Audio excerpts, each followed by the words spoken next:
Good afternoon, everyone. I'm Dan Garodnick, Chair of the City Planning Commission and Director of the Department of City Planning.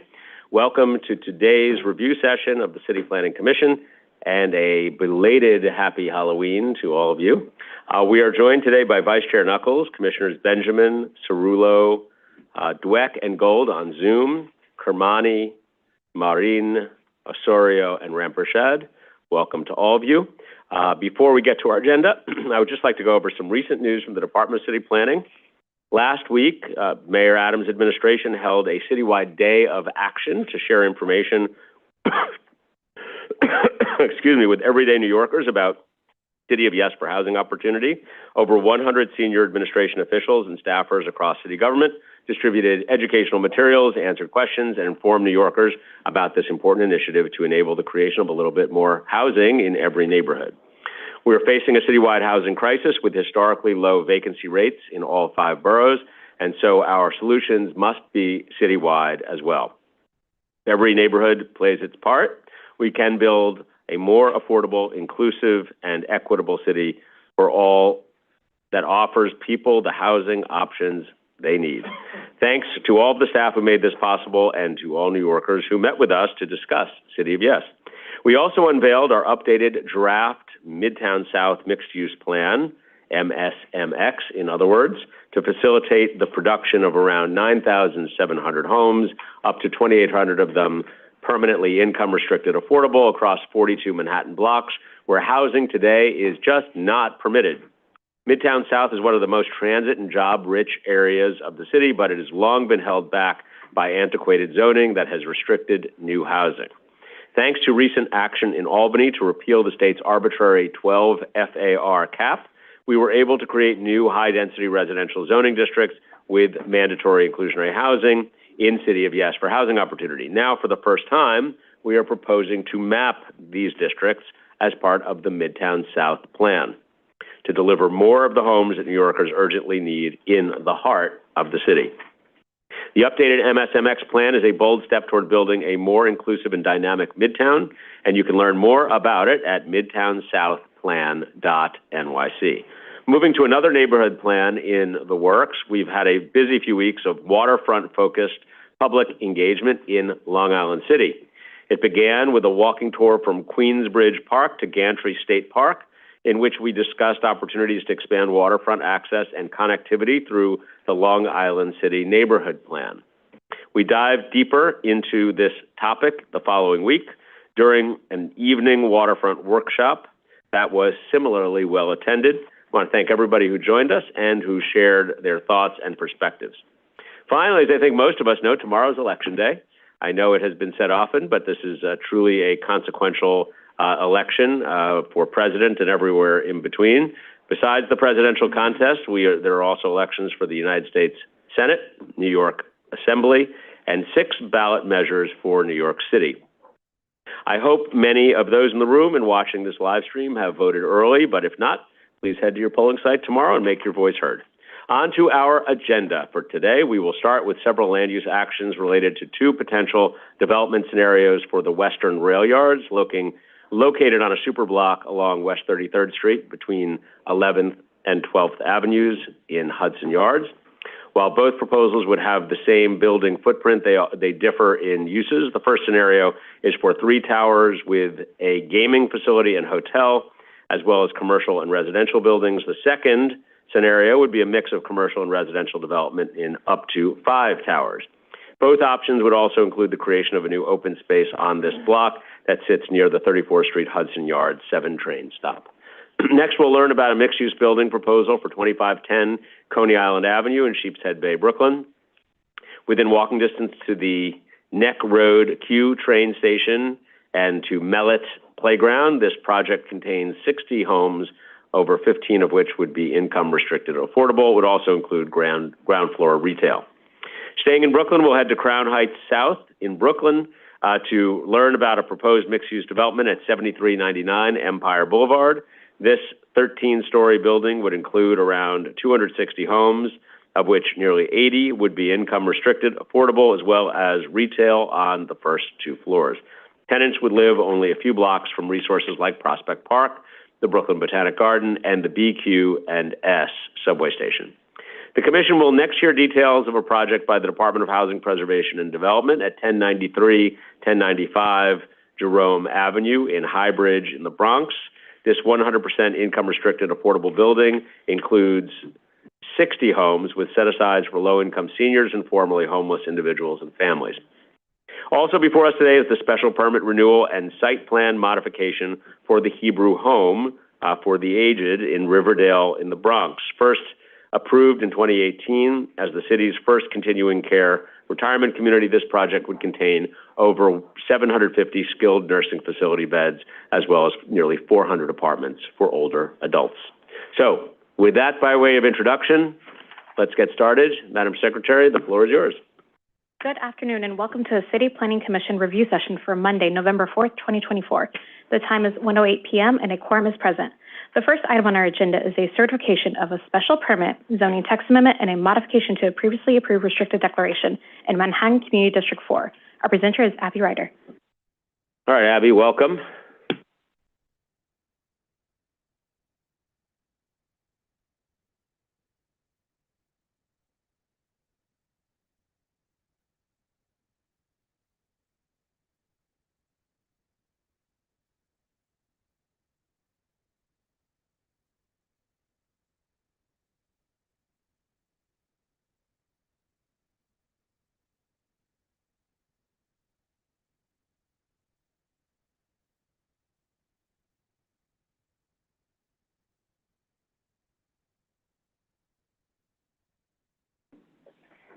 Good afternoon, Commissioners. This is a private application by WRY Tenant LLC, a partnership between the related companies and Wynn Resorts. There are several actions included in this application. The first is a zoning text amendment to expand the applicability of the special permit to allow for additional waivers. Abby, can you move the microphone up a little bit closer? Yeah, and speak just a little louder if you don't mind. Sure. But how about now? This is good? Okay. There are several actions included in this application. The first is a zoning text amendment to expand the applicability of the special permit to allow for additional waivers. The second is a special permit to waive various use, bulk, and urban design requirements to facilitate a wholesale redesign of the development site. The third is a city map amendment to modify the grade of West 33rd Street between 11th and 12th Avenues. And the fourth is a modification of a previously approved restrictive declaration for the development site. The development site is a super block on block 676, lots 1 and 5, which totals over 570,000 square feet, or roughly the size of 3 normal city blocks. The development site forms the western half of the John D. Kammerer West Side Rail Yard, bounded by 12th Avenue, or West Side Highway, to the west, 11th Avenue to the east, West 33rd Street to the north, and West 30th Street to the south. West 33rd Street between 11th and 12th Avenues is also included as part of the project area. The lot is located in the Hudson Yards neighborhood of Community District 4. In this presentation, I'll talk about some of the background for this project, followed by an overview of some relevant existing regulations for the Western Rail Yard site. Then I'll walk through the actions that the applicant is requesting, followed by the project proposal. Then I'll briefly touch on the environmental review for this project before wrapping up.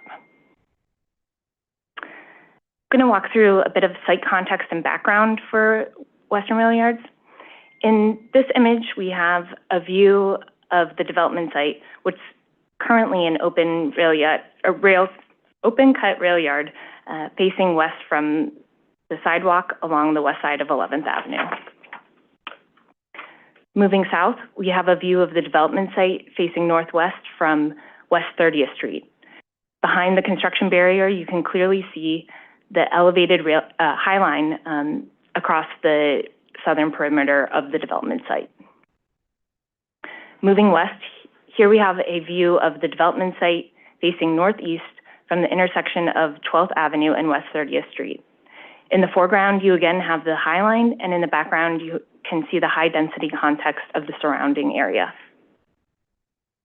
And moving north, we now have a view of the sidewalk of West 33rd Street facing from 12th Avenue, and the development site is to the right with a high blank wall. The structure overhead is the High Line. As a bit of context, the Western Rail Yard site was redeveloped in 1986 for LIRR use as a train yard with a capacity of 366 train cars on 36 tracks, as well as other facilities. In 2005, the Special Hudson Yards District was established to facilitate the redevelopment of the far west side as a high-density, mixed-use neighborhood, but with the Western Rail Yard site not originally included due to the plan to locate a stadium there, which eventually fell through. In 2007, the MTA issued an RFP for the site, and the related companies was selected as the developer. In 2009, the Western Rail Yard site was rezoned from M23 to C64 and was added to the Special Hudson Yards District as Subdistrict F, which you can see highlighted in red on the map. As part of the special district, this area has the highest commercial densities of anywhere in the city, up to 33 FAR with bonuses. Notable developments in the area include the Eastern Rail Yard and Manhattan West, and Javits Center is to the north. Open space includes Bella Abzug Park to the east and the Hudson River Park to the west. And of course, we have the High Line.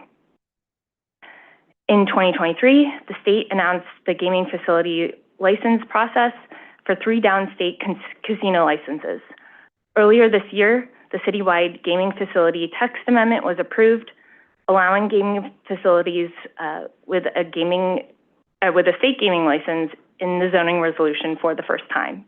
Related and Wynn began pursuing a gaming license for the Western Rail Yard site in 2023. Gaming applications will be submitted in the middle of next year, and any other local zoning approvals necessary to enable a development are required as part of the state gaming facility application. The Western Rail Yard site is one of 4 potential gaming facility applications in New York City that require other ULURP actions. The 2009 rezoning of the Western Rail Yard from a low-density manufacturing district to a high-density commercial district was the result of a multi-stakeholder planning process involving various city and state agencies, civic groups, and other organizations.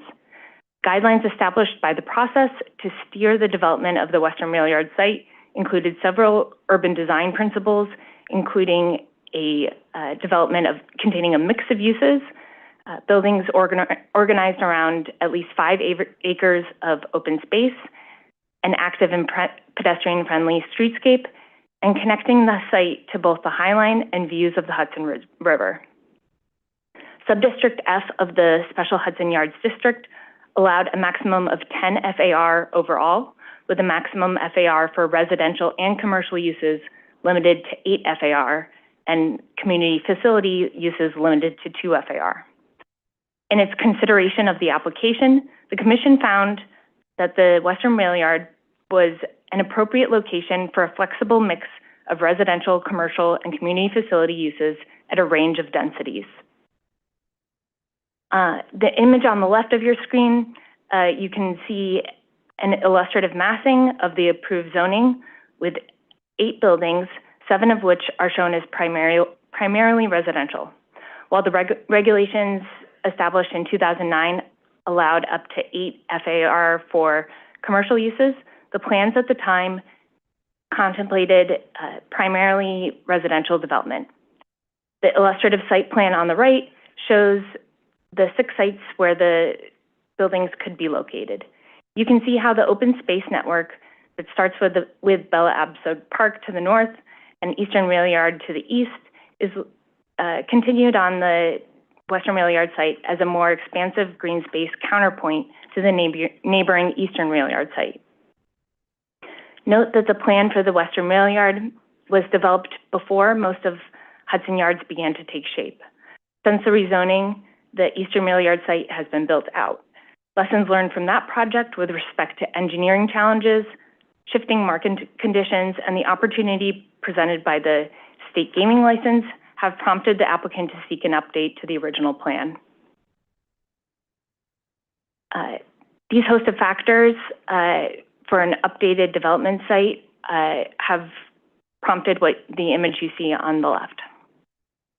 Notably, now is more understood about the mechanical infrastructure site constraints like ventilation and fire suppression requirements for the LIRR tracks below. With the 2023 announcement of the new downstate gaming facilities license process, the applicant decided to pursue a gaming license on the Western Rail Yard site. The 2024 proposed project maintains the same overall density, 10 FAR, with a different contemplated mix of uses, now weighted more heavily towards commercial. On the left, you have an updated illustrative massing with one of the two development scenarios, which is the gaming facility scenario of the proposed project. The number of sites has decreased from 6 to 3, and you can see three larger buildings. The yellow is primarily residential. The blue is an office tower with community facilities including a public school and a daycare in the podium. And on the north is a large podium with a gaming facility and resort and tower. The illustrative site plan on the right shows a larger, more cohesive space. The proposed project respects key planning principles from the 2009 rezoning, like a mix of uses, buildings organized around at least 5 acres of open space, an active and pedestrian-friendly streetscape, and connecting the site to both the High Line and views of the Hudson River. As I just mentioned, the proposed project has 2 different scenarios, a gaming facility scenario and an alternative mixed-use scenario. The applicant's intent is to develop the gaming facility, and the alternative scenario is a Plan B should they not be awarded the gaming license. As you can see, both site plans have identical footprints with a large site to the north side of the block and 2 smaller sites on the southern side of the block. The casino and resort building on the gaming facility scenario is subject to the State Gaming Commission's approval. Should the applicant be awarded a license by the state, the gaming facility building would be automatically considered conforming and complying with zoning's use and bulk regulations. In that instance, nothing in the red box would be subject to the Commission's approval. If the applicant does not succeed in securing a gaming facility license, the alternative scenario would be developed and the approval sought today would control for the entire site. So essentially, what the Commission is considering with this application is the alternative scenario. Now I'm going to go over at a high level some of the zoning for Subdistrict F that was approved in 2009. Here you can see the 2009 approved zoning site plan. The plan includes 6 parcels, each with minimum and maximum dimensions, within which buildings can be located, though the buildings would not necessarily take up the entire site area. The site plan also dictates the site's relationship to the High Line and the surrounding streets. The current zoning also regulates the number, area, and dimensions of several publicly accessible areas, including passive open spaces, street connectors, and pedestrian pathways. In 2009, the Commission noted the open space was to create a 5.4-acre open space network that would be a major attraction in the Hudson Yards area, integrating with High Line and extensive landscaping, seating, planting, and other public amenities in the open space. Between the 2 building sites on the northern edge, 2 in the middle and 2 on the southern edge, the open spaces, plaza, private seats, and alley are defined. While there are large lawns included in the plan, you'll see that 2 towers and 2 private streets in the center of the site plan interrupt the central open space. There were a host of other bespoke design requirements written into the zoning resolution for the Western Rail Yard site, including street wall requirements like minimum and maximum base height, percentage of frontage that must be occupied by a street wall, and street wall recesses and setbacks. Ground floor requirements for buildings facing the planned open spaces, such as mandated retail locations and minimum glazing requirements, are meant to ensure a lively and active pedestrian experience across the development site. The public access area design requirements regulate landscape, seating, amenities, and hours of operation, among other requirements. Other design regulations included tower controls to help shape the towers, including maximum floor plate size, maximum floor plate dimensions, and tower articulation. Additionally, the large variation in the topography of the development site, with the large variation of the topography in the development site, the current zoning uses multiple site data to measure building heights. Since we've already walked through the existing regulations, I'm going to walk through the requested actions before talking about the proposed project. There are several land use actions associated with this project. The first is a zoning text amendment to ZR 9358 to expand the list of regulations that can be modified or waived. The second is a special permit pursuant to ZR 9358 to modify a host of use, bulk, and urban design controls. The third is a city map amendment to change the elevation of West 33rd Street between 11th and 12th Avenues. And the fourth is a legal document to modify the previously approved restrictive declaration. The zoning text amendment proposes to modify ZR 9358, which is an existing special permit that allows for the modification of various height and setback regulations, such as street wall height. The applicant proposes to add a text amendment to the special permit to allow for the modification or waiver of additional sections of the zoning resolution in Subdistrict F only. The first is 9310 use regulations, which regulates the retail and lobby ground floor and glazing requirements. The next proposed addition is 9370, which regulates the public access requirements for certain sites, including Subdistrict F. This includes the location of open space areas, private streets and plazas, as well as general design requirements and criteria in the site and landscape plans for public access areas. Finally, the applicant proposes to add a waiver to ZR 13242, which regulates the maximum width of curb cuts. The applicant seeks a special permit pursuant to ZR 9358 to waive or modify the following ZR sections. Because the proposed project is a wholesale redesign of the 2009 approved plan, it would be difficult and take a long time to describe every single regulation that the applicant is seeking to change. The difference between the 2009 plan and the 2024 proposed project is really an apples and oranges comparison. Because of the major differences, there are numerous controls that relate to the building locations and bulk, streetscape, and open space that the applicant proposes to address via the special permit. In general, the applicant is seeking a greater degree of flexibility than what the existing zoning prescribes to develop the proposed project. Design controls incorporated into the special permit would regulate future development on the site to ensure that the flexibility adheres to the spirit of the Hudson Yards zoning, contributes to a cohesive site plan, encourages attractive building forms, and creates an attractive pedestrian experience. At a high level, the applicant is requesting waivers to 9310 use regulations to update ground floor requirements, modifications to ZR 9356 for height and setback regulations and related street wall and streetscape rules, modifications to ZR 9375 through 9378, which are requirements for public access areas with updated design regulations to be incorporated into the amended restrictive declaration. Other regulations to be modified include using a single site datum to measure the heights of buildings across the site rather than multiple baselines, and allowing an increased maximum width of curb cuts to accommodate a fire truck turnaround.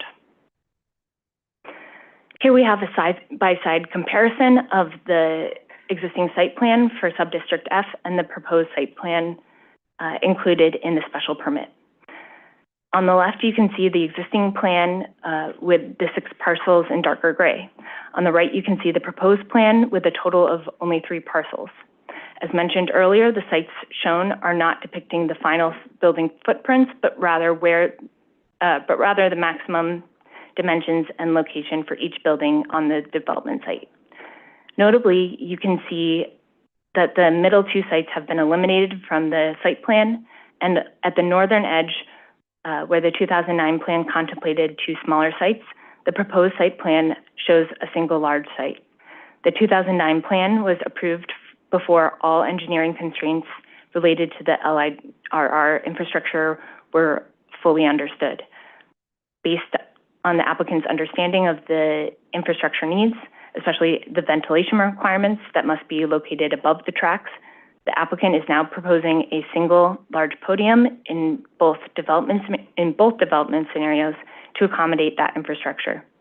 Given the programmatic challenges that are driving the size of the podium, department staff have worked with the applicant team to integrate design elements and architectural moves to reduce the literal size and visually minimize the scale of the podium from the perspective of the pedestrian.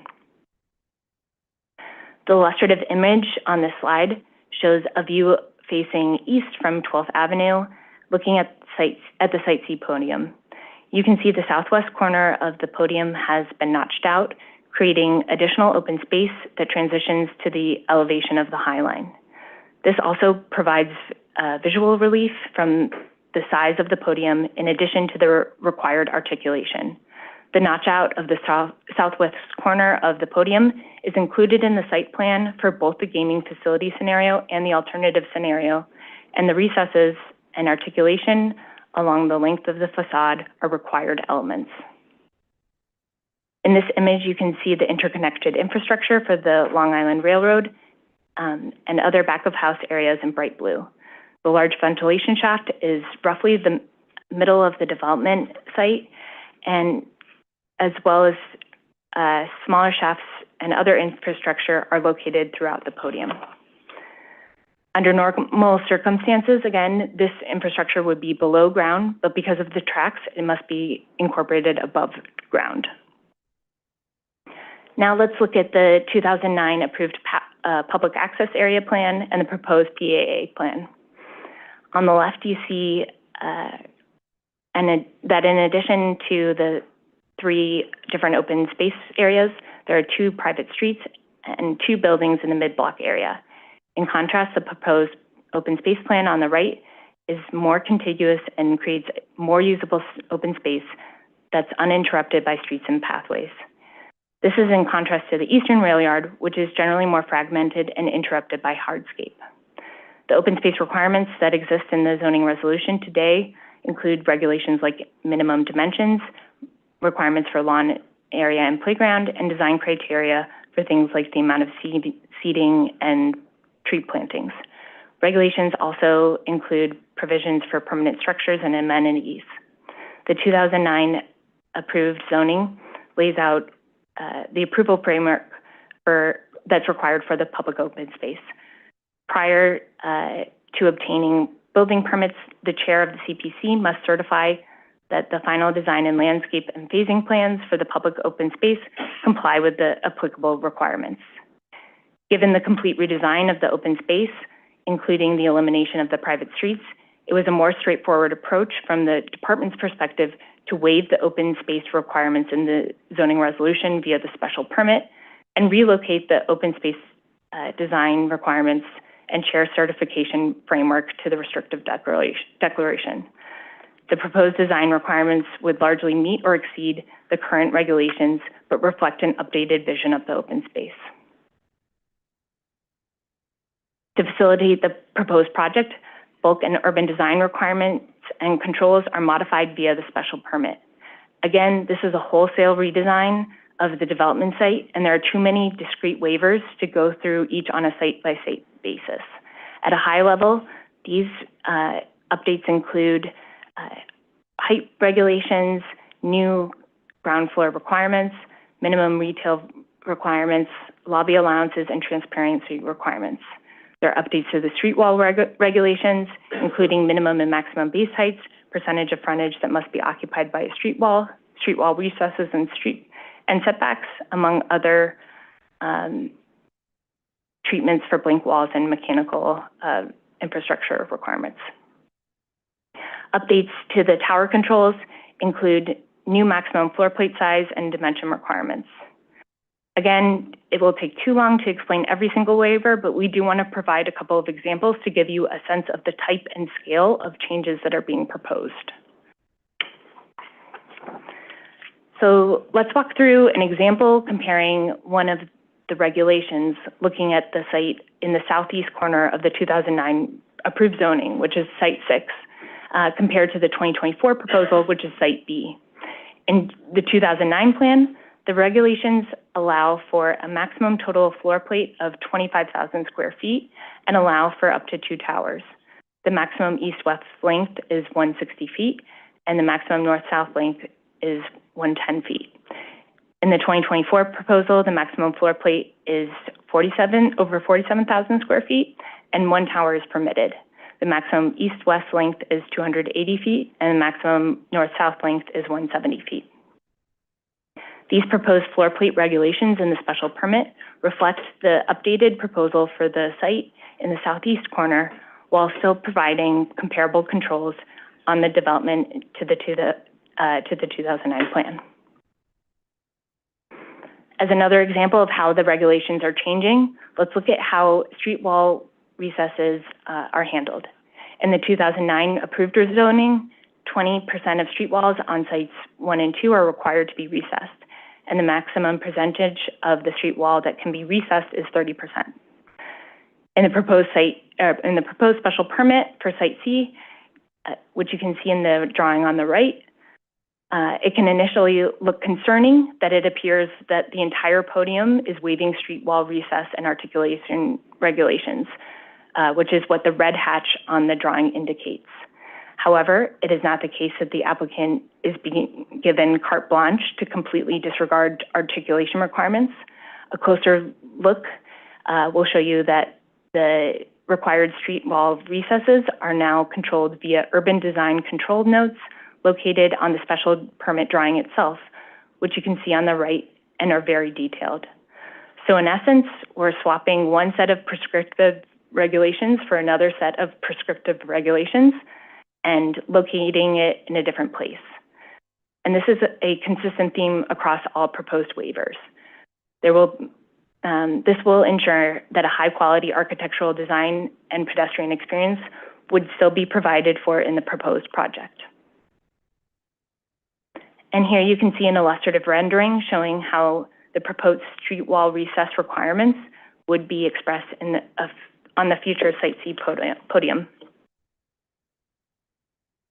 There are several findings that the application must meet in order to be approved. These include that the modifications will result in a better distribution of bulk and will not adversely impact access to light and air. 2, if there are requested waivers to open space requirements, those waivers will result in better site planning. 3, that the modifications are consistent with the goal of the special district to provide flexibility of architectural design and encourage more attractive building forms. 4, the modifications will enhance the streetscape and be compatible with surrounding development.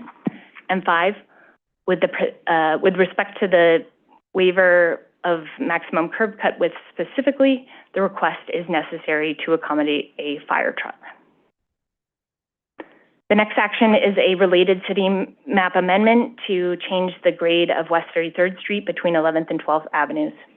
The grade of West 33rd Street will be adjusted to roughly match the elevation of 11th Avenue and align with the ground floor of the proposed project. As you can see in this photo of West 33rd Street facing west, a grade change would enhance the pedestrian experience on the south and north sides of West 33rd Street by avoiding the existing condition, which is a long blank barrier at the street level. This condition is a result of the trains, the tops of which come just below street level. So in order to provide sufficient distance between the top of the future deck over, called the plenum, the ground floor of the proposed development street needs to be raised. As you can see in the applicant's illustrative rendering, the grade change of West 33rd Street would result in an upper and lower portion of the street. The upper level would be constructed entirely upon soil fill, and the current street width would be maintained. The soil fill would span the length of approximately 715 feet, measured from the western side of 11th Avenue. A cul-de-sac turnaround would be located on the western end of the elevated portion of the street. The southern portion of the cul-de-sac turnaround would be located within the property line of the development site and subject to a public access easement governed by the amended restrictive declaration. The lower level of West 33rd Street would remain at the current elevation of the West Side Highway and extend for a length of 85 feet before hitting a retaining wall of the upper level of West 33rd Street. It would be possible for vehicles to turn from the West Side Highway, drive along this lower level, and access the marshalling yard on the block to the north of the development site. This is important for maintaining vehicular access as well as vehicular access for LIRR operations on the development site.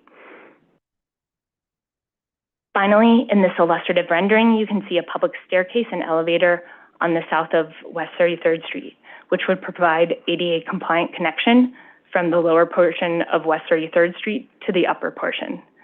Separately, the applicant will be pursuing an application for revocable consent from the Department of Transportation to locate an elevator and staircase here.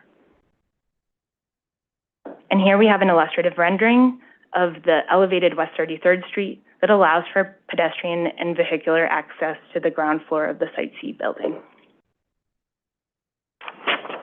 The final action the applicant is seeking is a legal document action to amend and restate the existing restrictive declaration.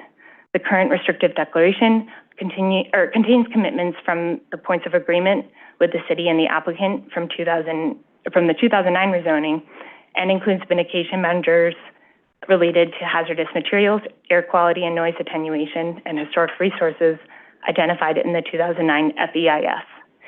Major updates to the restrictive declaration include incorporating the public access area design requirements and share approval process as described earlier. There will also be a public access easement for the West 33rd Street loop that we just discussed, and any new mitigations identified in the 2024 FEIS would also be included. There would be no change to the affordable housing requirements for the site. The commitment to offer a 750-seat public school at the development site, which is subject to SCA approval, a local cultural institution, a daycare, and contributions to an open space fund. Turning to the proposed project, on the left is a site plan indicating the 3 sites proposed, and on the right is an illustrative massing of the alternative scenario, which would allow up to 5 towers, up to 2 residential and 3 commercial. The applicant is proposing Site A to be a primarily residential building, totaling approximately 1.1 million square feet. The building would contain approximately 1,500 units, including 324 affordable units required in the restrictive declaration. The building at Site A would have a maximum height of 1,180 feet, or approximately 80 stories. On Site B, the applicant is proposing a primarily commercial building totaling just over 2 million square feet. The vast majority of the commercial use would be office space with some retail. The community facility uses outlined in the restrictive declaration would also be included in this building. Up to 225 accessory parking spaces would be provided as of right for Sites A and B in an enclosed garage.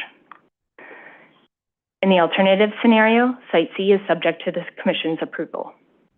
The applicant proposes up to 3 buildings with abutting bases, totaling approximately 2.5 million square feet. The western building would be residential, totaling approximately 250,000 square feet, and include approximately 309 dwelling units. The applicant is currently contemplating a 700-key hotel for the middle tower, which would be subject to a future hotel special permit, though those future plans may change. Finally, the building on the east side of Site C is proposed to be a commercial building totaling 1.4 million square feet.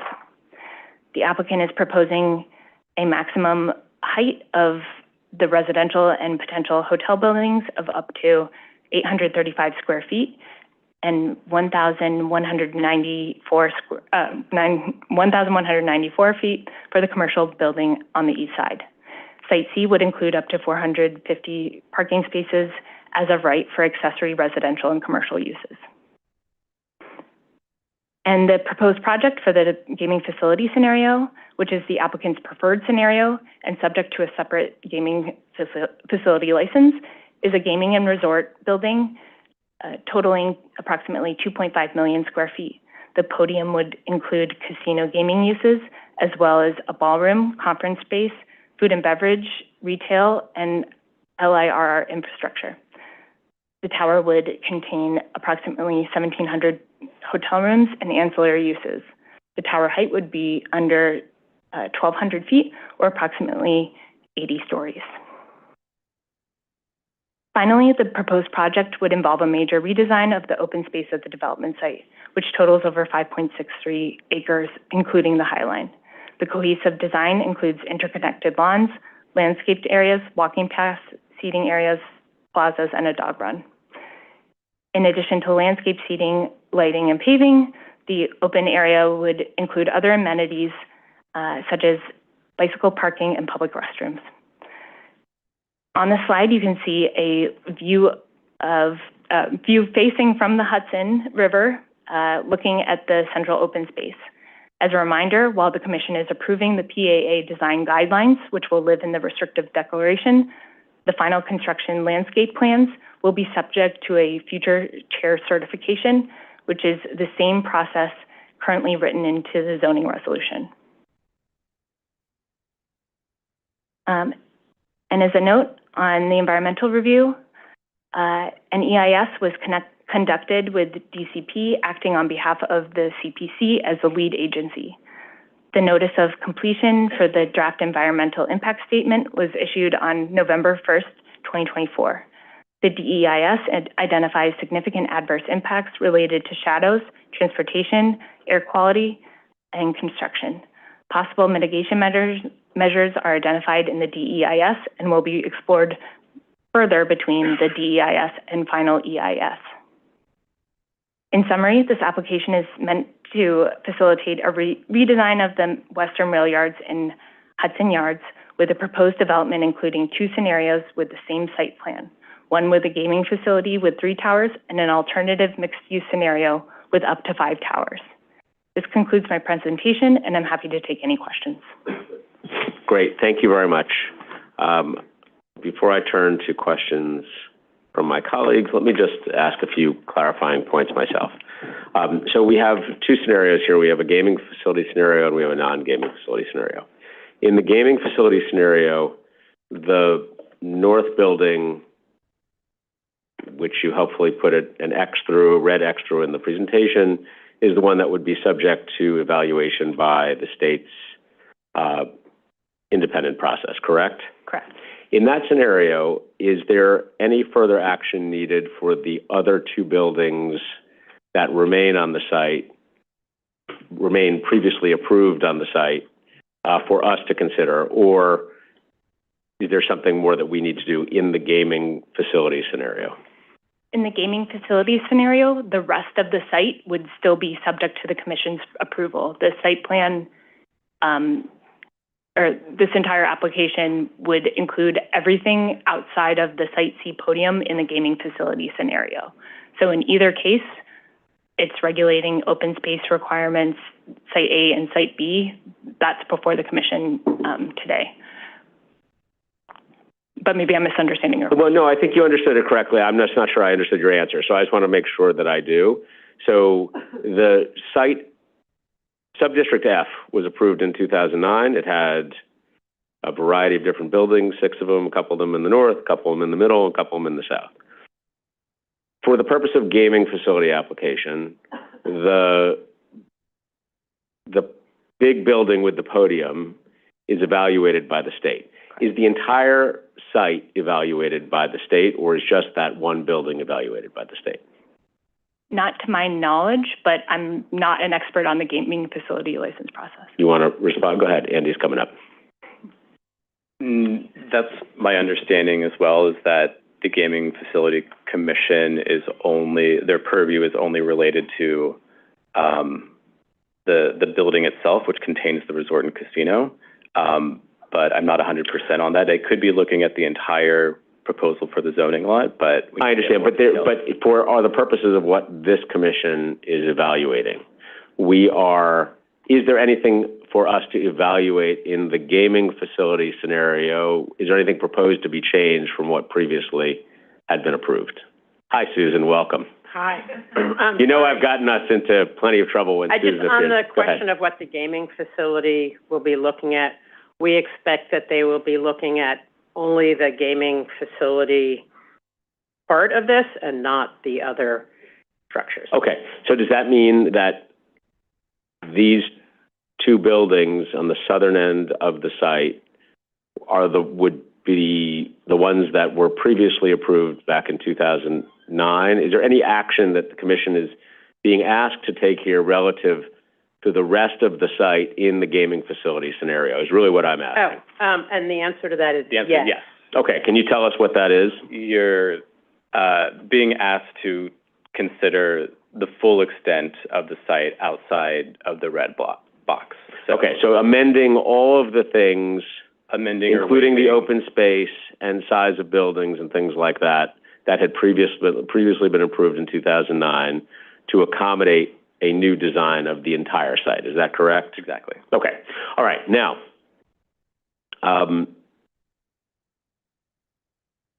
the plan as it was approved in 2009 for Subdistrict F, is that physically not viable today? Or is it viable but not desired by the applicant? Because there's been some discussion about engineering constraints, ventilation, and things like that. But there was a site plan that was approved in 2009, and it's different from what is being proposed today. And my question is it physically unbuildable, or is it just that the applicant has changed their priorities as to what they would like to see here? I would say probably both.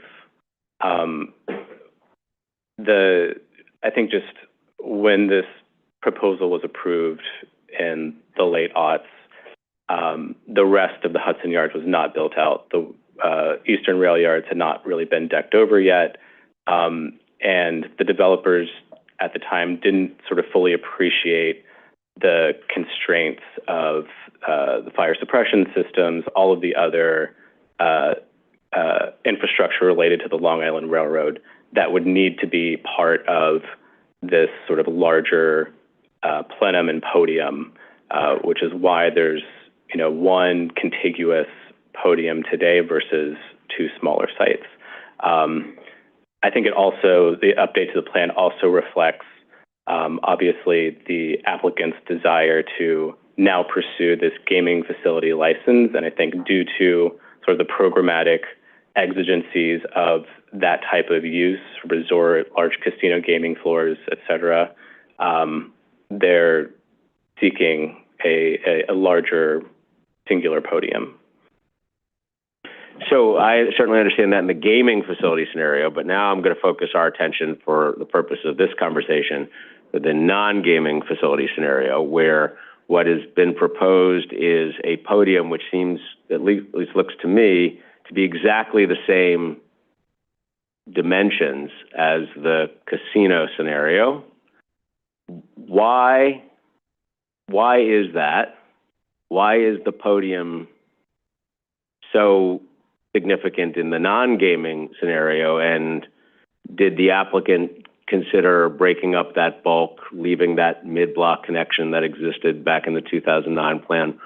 why do we have a proposed podium which is functionally the same in either scenario?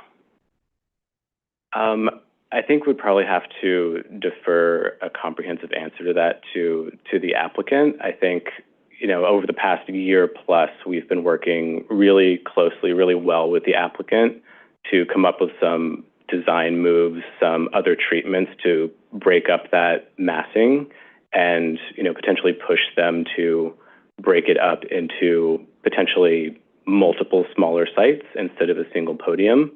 But ultimately, this is where we arrived, despite staff sort of pushing for sort of more smaller sites rather than a single large podium. I think, the applicant will have to address that at the public hearing. Okay. The density is the same in the proposed non-gaming facility scenario versus the 2009 approved plan, correct? Yeah, the allowed FARs are exactly the same. Okay. And also the applicant, of course, will have to address some of those, actually all of those findings that Abby laid out about better distribution of bulk and adverse effect on light and air and a more attractive building form and enhancing streetscape, all things which I think are worth asking about a podium of that size.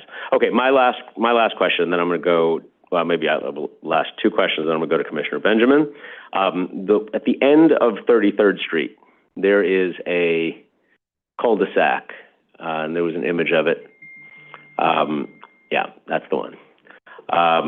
Which it looks to me, if I understand it correctly, that there's a place for pedestrians to walk on the north side and on the south side of this West 33rd Street. Is that correct? Correct. But if you're walking on the south side of West 33rd Street, you really only have one safe choice there, which is, it looks like, is to go into the building. Otherwise, you have to cross over 2 lanes of road. Am I understanding it correctly? So it's not clearly depicted in this image, but there actually would be sorry, this laser pointer is not working, but there actually would be a pedestrian path, a sidewalk along the southern edge. It would be interrupted by curb cuts, but there would be a pedestrian path there to get to the northwest open space. So I see you have to just hug the building, though. You go underneath that overhang, hug the building, and come out onto the High Line. Is that right? Right. Okay. And the last question for me was on the one of the 3 proposed buildings in the non-gaming scenario was a hotel, possible hotel, but no special permit for hotel is being sought here now. Why not?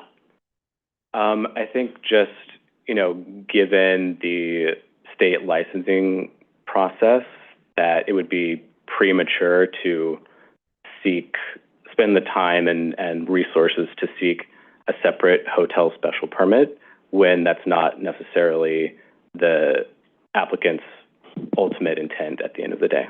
So what is the applicant's ultimate intent at the end of the day, then? We have 3 buildings, all on a base podium, which is the same size as the gaming facility. One of the 3 buildings is a special permit for which is a hotel for which no special permit is being sought. What is the applicant's intent for that site? In the alternative scenario, I think the FARs allow for a mix of different uses. So that potential hotel wouldn't necessarily need to be a hotel. It could be residential, it could be commercial, could be community facility. I think plans for the alternative scenario, like Abby mentioned, are a little bit more amorphous because it's not necessarily the applicant's plan A. Okay.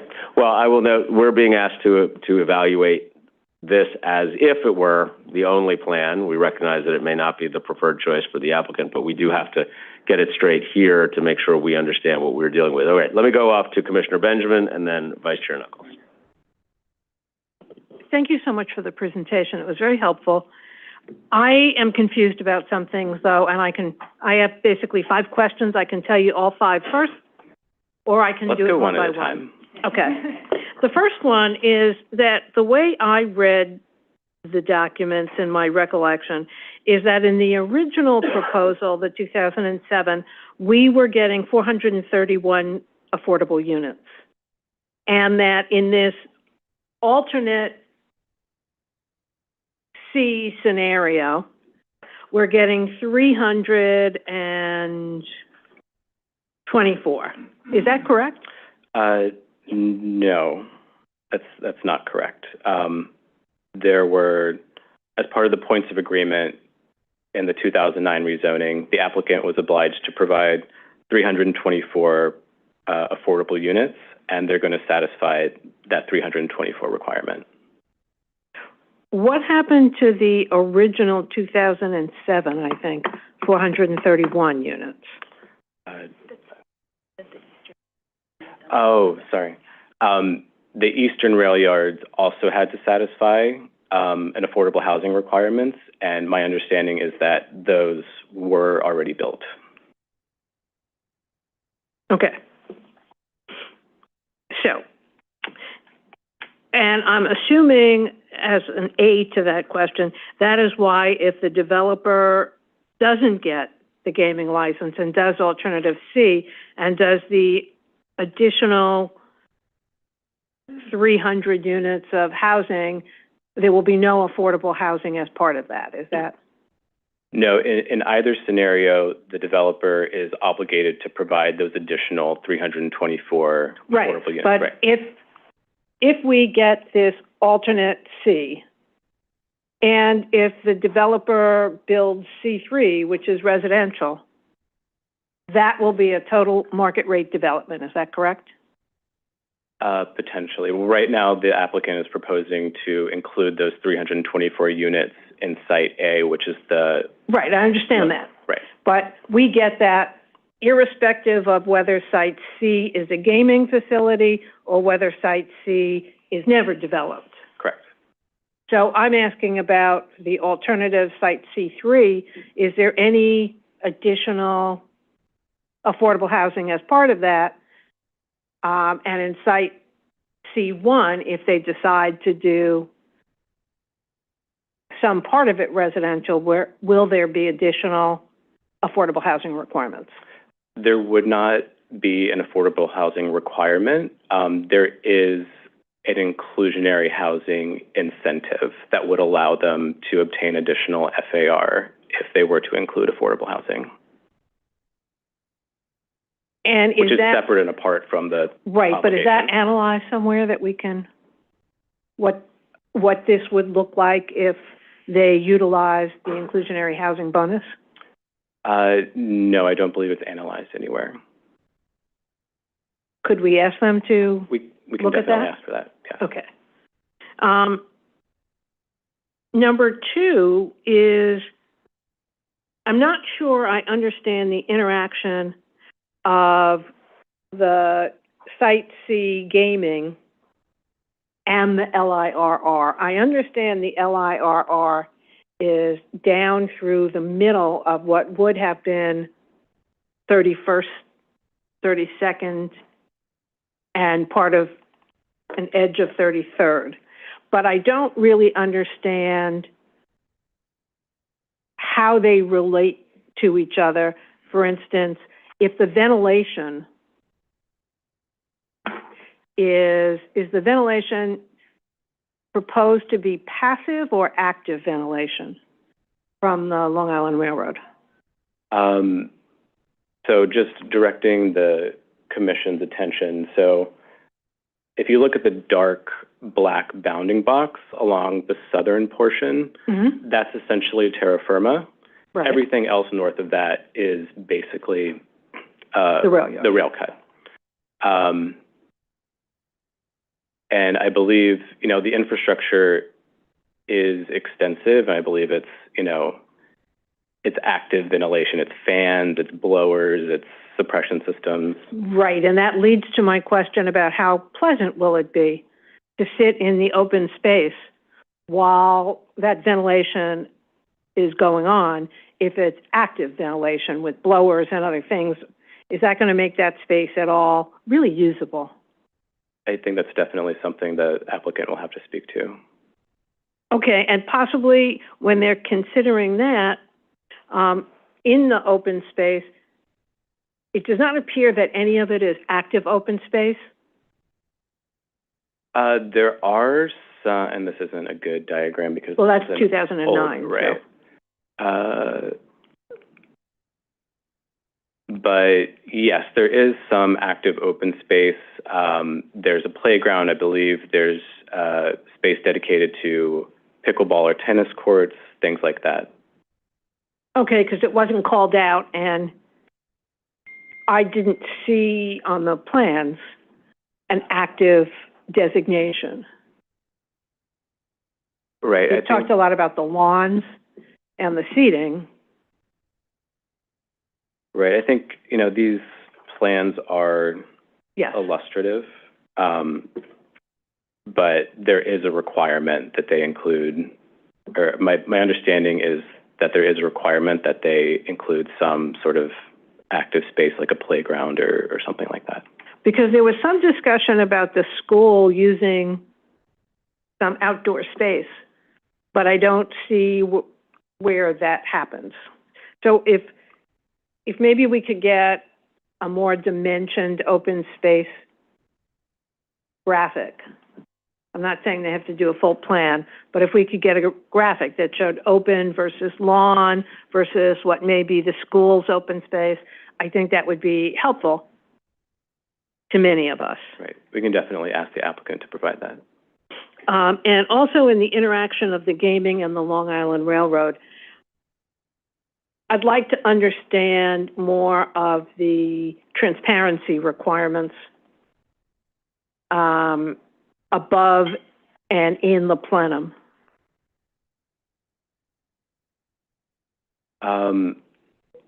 I don't think, in terms of the exact comparison between the 2009 and what's being proposed right now, I don't have that in front of me, but we can get you more details.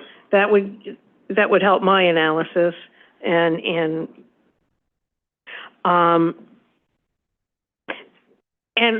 one issue in the environmental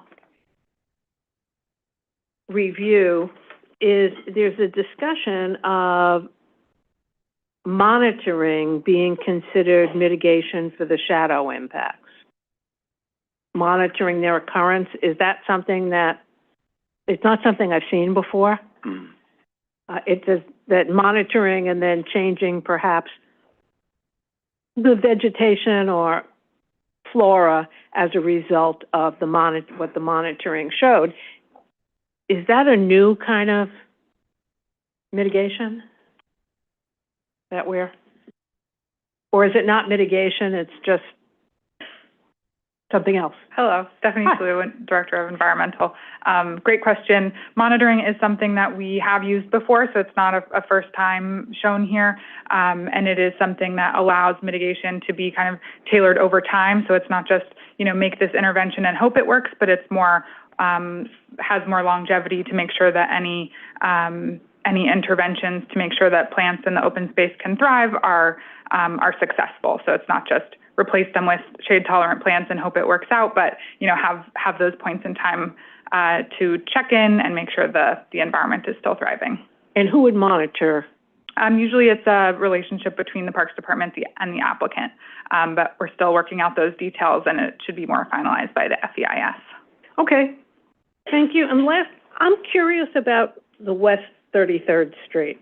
It looks like it's on two levels, that there's the level that meets 12th Avenue, and then there's the level with the turnaround that goes into the building.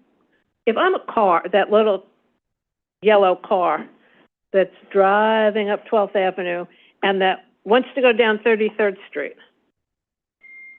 Would not be possible. Okay. So the only entities that can go down 33rd Street are people who want to go into this building alternative C, or into the other alternative C, C1, C2, C3. So I assume that the street would not be exactly the same if the casino is not built. If there were 3 buildings there instead of 1. It would be essentially the same.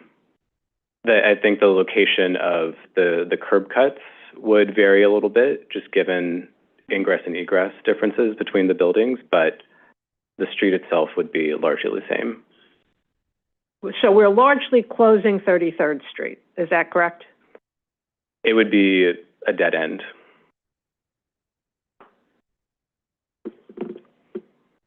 It would also provide access to, whatever future development arises at the marshalling yards in the future. Whereas today, it's basically not feasible just because of these blank wall conditions on either side. Accessing those lots is essentially impossible because, you have the trains on one side, you have this drop off on the other.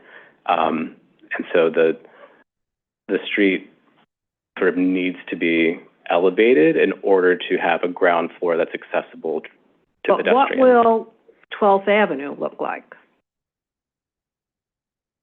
From which? 12th Avenue from 33rd. I mean, that looks like just some kind of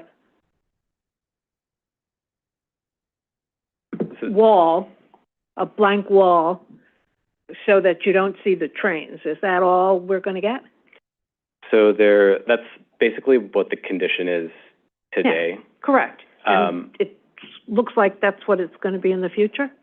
I think I would have the applicant speak to that, what might be able to happen underneath the High Line. As far as, access, there is an access point to LIR infrastructure just beyond the High Line, underneath sort of where that elevator is, that LIR still needs access to. And similarly, on the northern side, there is a curb cut for the state that they would also have access to the marshalling yards from there. Right, but if I didn't want to go to the marshalling yards, if I was walking up 12th Avenue and I wanted to go to building A or B, how would I get there? There would be a staircase and an elevator. So as a pedestrian, not a car, as a pedestrian, you could walk right under the High Line, go up the staircase or use the elevator, and you'd be right at the level of the High Line in the open space and then be able to walk down 33rd Street. So pedestrian access is significantly enhanced and preserved. It's just vehicular access that would not be maintained. And I'll say more, but I would suggest that somebody look at design requirements along 12th Avenue.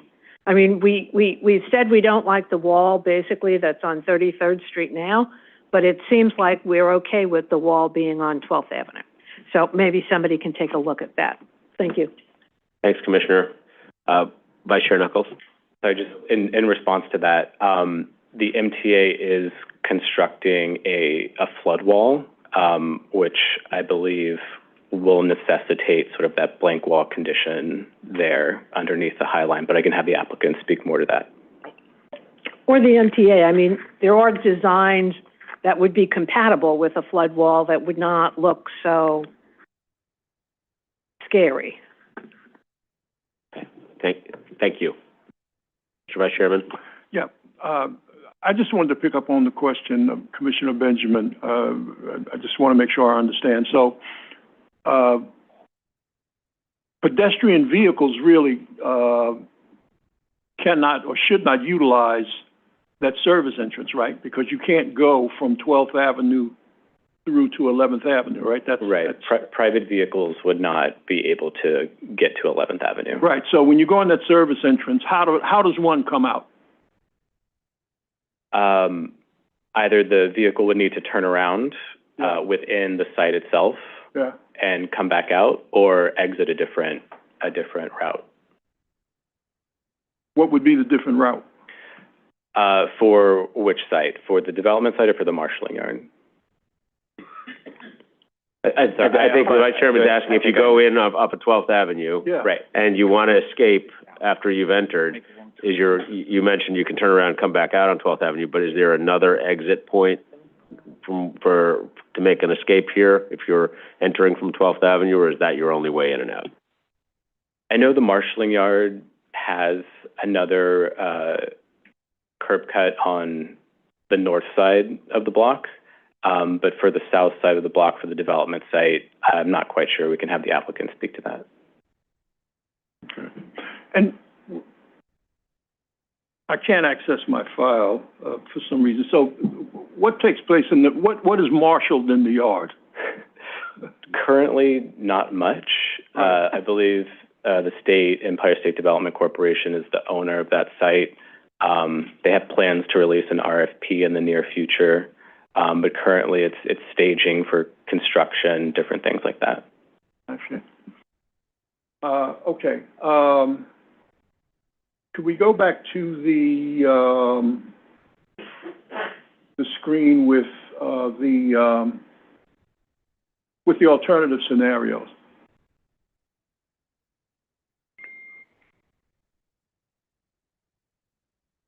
The site plan or the massing? The massing. Forward.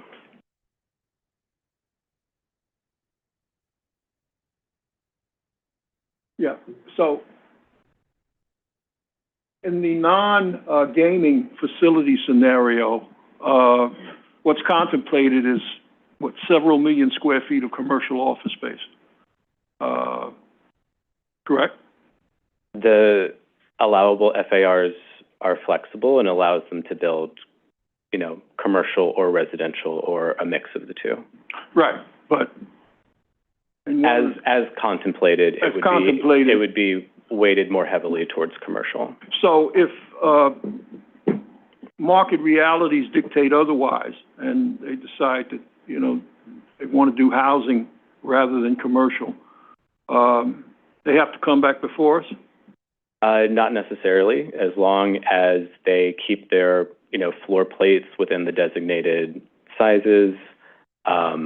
As long as they keep that residential FAR to below 8, then, a more residential heavy program could be possible without another discretionary action. And you mentioned earlier that in the residential scenario, it would be, inclusionary? An inclusionary incentive? There's an inclusionary incentive, yes. And that's the only one, right? Yes. There's not an MIH requirement. MIH, right. There's no MIH requirement. Thank you, Mr. Vice Chairman. Commissioner Goodrich? Hi. Okay, so I have a few questions regarding the High Line. Do we have a sense of how much more foot traffic this project will bring to the High Line? I think that was analyzed. I don't know for sure. I'm not sure if that was analyzed in the EIS, so we can get you more information. Okay. One of the criticisms was that the casinos would hurt local businesses. And I can see how that could happen. I think sometimes when people hear this, they're like, well, there'll be more foot traffic, people will go to local businesses. But in fact, when it's something like a mall or a big thing like a casino, they're just in that area. Do we have any analysis about whether that's true, whether it could impact local businesses? So my understanding is that the DEIS did not find any adverse impact related to either direct or indirect displacement of businesses. But, we can get more information for you. Okay. And it might not necessarily be that the businesses go out of business, but it could just be a slow over time. They get less customers because more people are in this very large new thing. My other question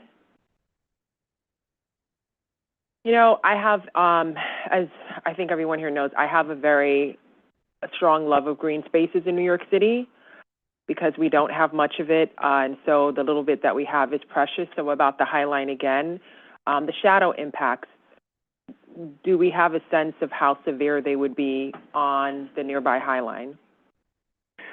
That definitely was analyzed. I don't know if the adverse impacts that were identified relate to the High Line itself or relate to other open space, but we can get you more information. Sorry. So the High Line is the open space resource that had shadows impacts. Will be, now that the DEIS is published, we can have more open conversations with Friends of the High Line and other stakeholders in order to design mitigations that will be most effective. I can check on what the impacts exactly were, whether it was to enjoyability of the resource or whether it was vegetation. I think it was a little bit of both, which means that, you know, shadows could affect the ability of people walking on the High Line to enjoy the resource as well as the vegetation to thrive. So just if I'm understanding correctly, both the actual plants in the High Line could be impacted, and then when people are actually walking on the High Line, then the cast shadows will obviously, well, it'll cast a shadow, so it won't be as bright. Is that what you're saying? Yeah. Okay. So this is just something this is a project that's been in the works for a really long time, and these are issues that the community has brought up.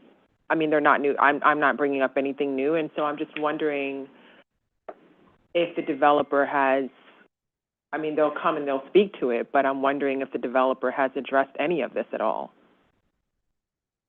To the High Line specifically, the foot traffic, the small businesses, the shadow impacts. You know, this is part of the building a taller and more dense building than the community thought. This is their concern, and it's obviously you know, they have time to modify it. So I'm wondering, what is the developer's perspective? Yeah, I think what is their perspective? What have they done differently? I think we'll have to let the developer speak to that. Okay. What tax breaks or government benefits is this developer getting from this project? I'll have to let the applicant speak to that. Well, shouldn't we know? I don't personally know, no. Okay, all right. I mean, so let me just clarify the question just for not for the developer for Wednesday. Some of the units will be affordable. I want to know if there are any tax breaks that they're getting, and what other. This is for certain. Is there an answer? I was just wanted to clarify, this is for certification, so there's no hearing on Wednesday. Right, there's no hearing on Wednesday. No hearing. Right. This is just for it's a hearing prospectively, but not Wednesday. Later down the road, there'll be a hearing. This is back from public review. We can definitely get you more information in the meantime, so you don't have to wait until the public hearing for them to respond. Okay. Thank you.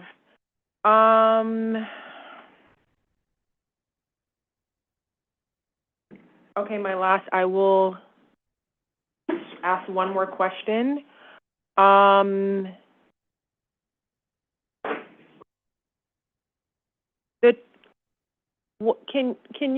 Can you please clarify for me the 2009 agreement, how many at that time of total housing units were expected, and then how many, I know there's not 324 like you might, I know there's much more because we'll get to the affordability bit, but how many under the original thought, and then how many today? I couldn't get into the file, so I just want to clarify here. Right. Good question. So, you know, like we said earlier, the allowable FARs are not changing. So the residential FAR and what they're allowed to build on the site is not changing. What is changing is what they are intending to build and what is being analyzed in the EIS. And so the 2009 EIS analyzed a few different scenarios, a maximum residential scenario that looked at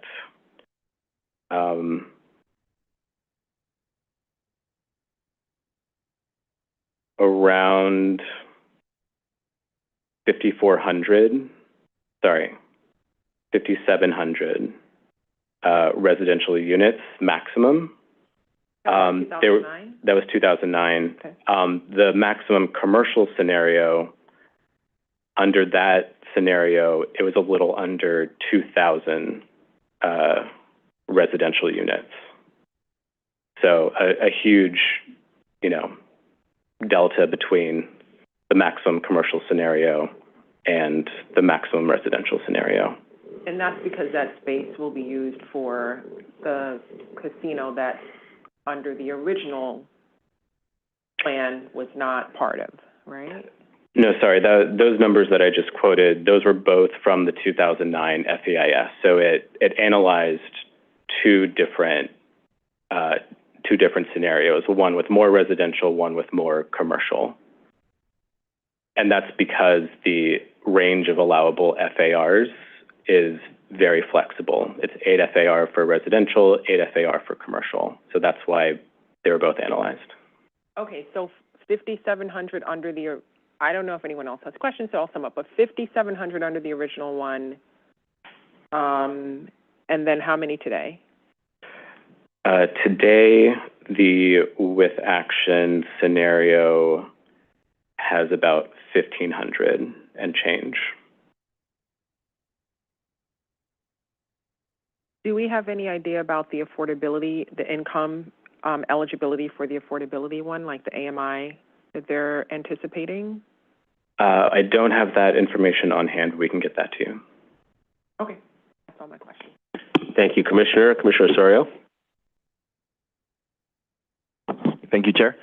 Thanks so much for addressing our questions, and thanks so much for the presentation materials. They were really interesting, very thorough, especially the DEIS. Thank you very much. That was really interesting.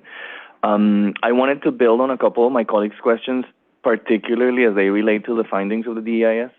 And so I'm interested in the interaction between the adverse significant air quality impacts, particularly as Commissioner Benjamin was pointing out on Site C with the LIRR ventilation, with what seems to be a really intense wind impact from the towers, which by the way, I appreciate so much. I know that this was more of an appendix, not at the core of the DIS, but it was really useful. So given the fact that there's a potential impact on air quality, I want to understand from your analysis how much of that will be exacerbated by what seems to be a resulting increase in uncomfortable areas, as noted by the appendix on wind impact. So that's the first question. And I'm also very much interested in sort of like the reduction in open space. But let's start with air quality first, and the impacts on the wind, on particulate matter in and around the public spaces. Yes, so the LIRR ventilation impact on the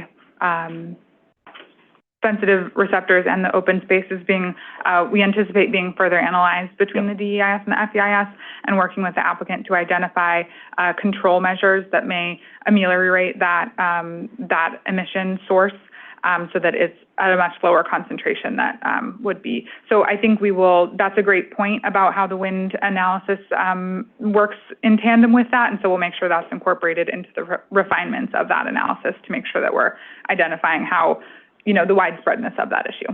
Thank you for that. I look forward to looking into this, just because the results of the wind impact seem intense, particularly. Thank you. That's great. The second question, I understand that there's no direct reduction in open space, but there's a significant indirect reduction. And I understand that, you point very clearly that this is way above the city standard. But, the city standard is calculating for folks that live there, and we're talking about a major sort of like destination, as Commissioner Goodwin was pointing out.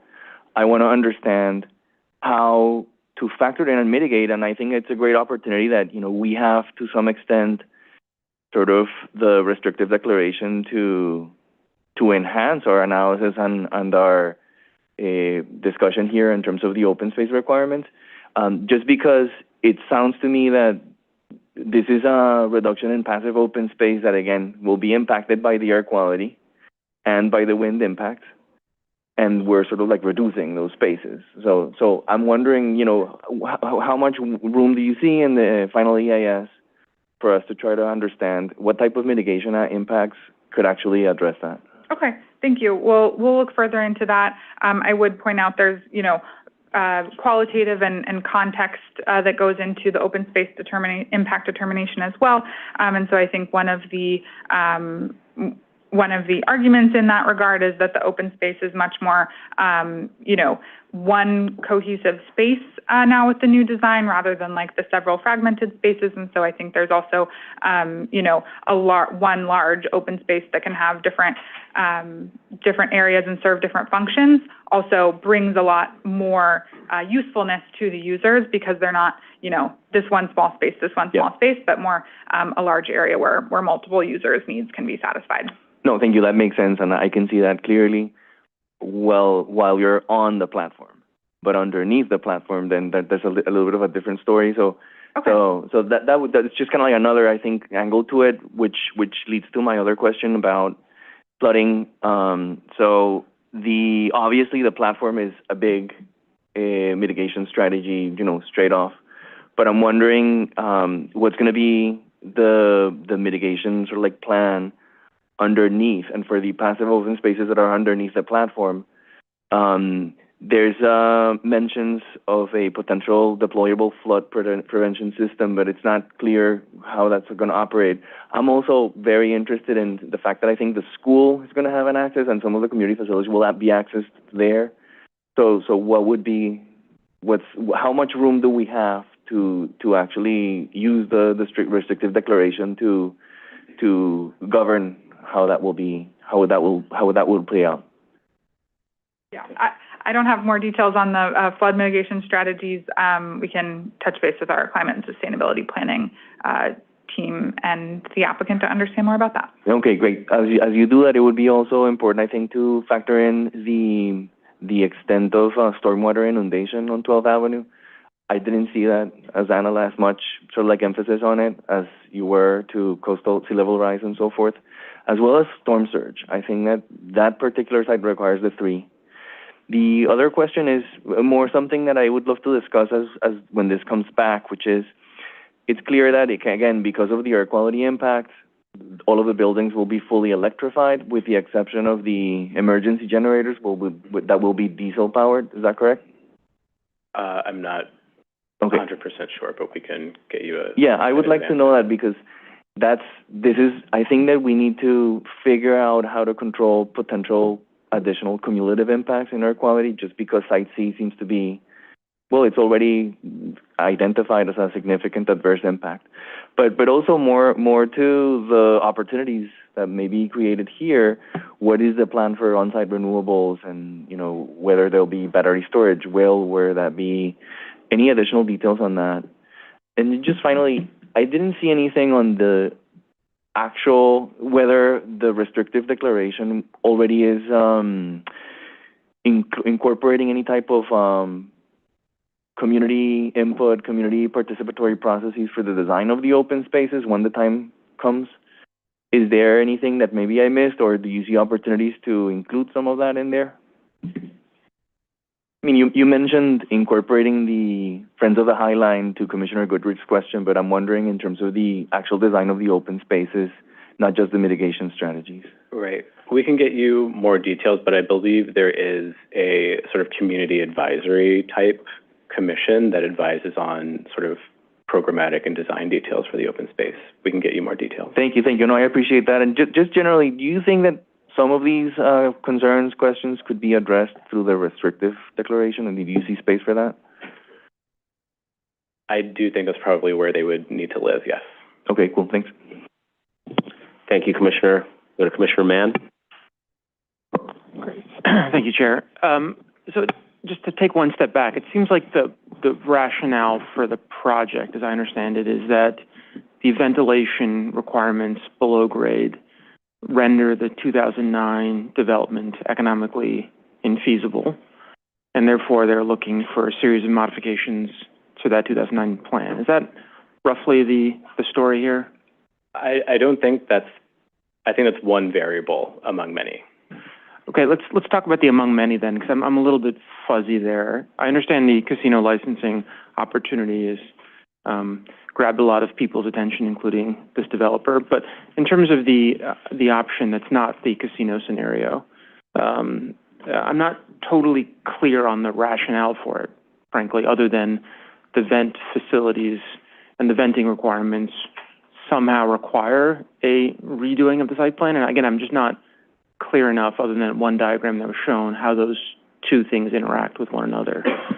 So if there's something else beyond the venting, I guess it'd be helpful to understand what it is that's driving the rethinking of the site plan. Right, and I think, the applicant has in their application materials spoken to sort of the land use rationale they believe justifies this change, and they'll speak to it more at the public hearing. Obviously, I think from staff's perspective, we appreciate the change to the open space in particular. I think the more fragmented existing site plan is probably not ideal. If we were to design that today, we would probably design a more open, cohesive, usable open space. And I think from staff's perspective, that's something that we really liked about this proposal.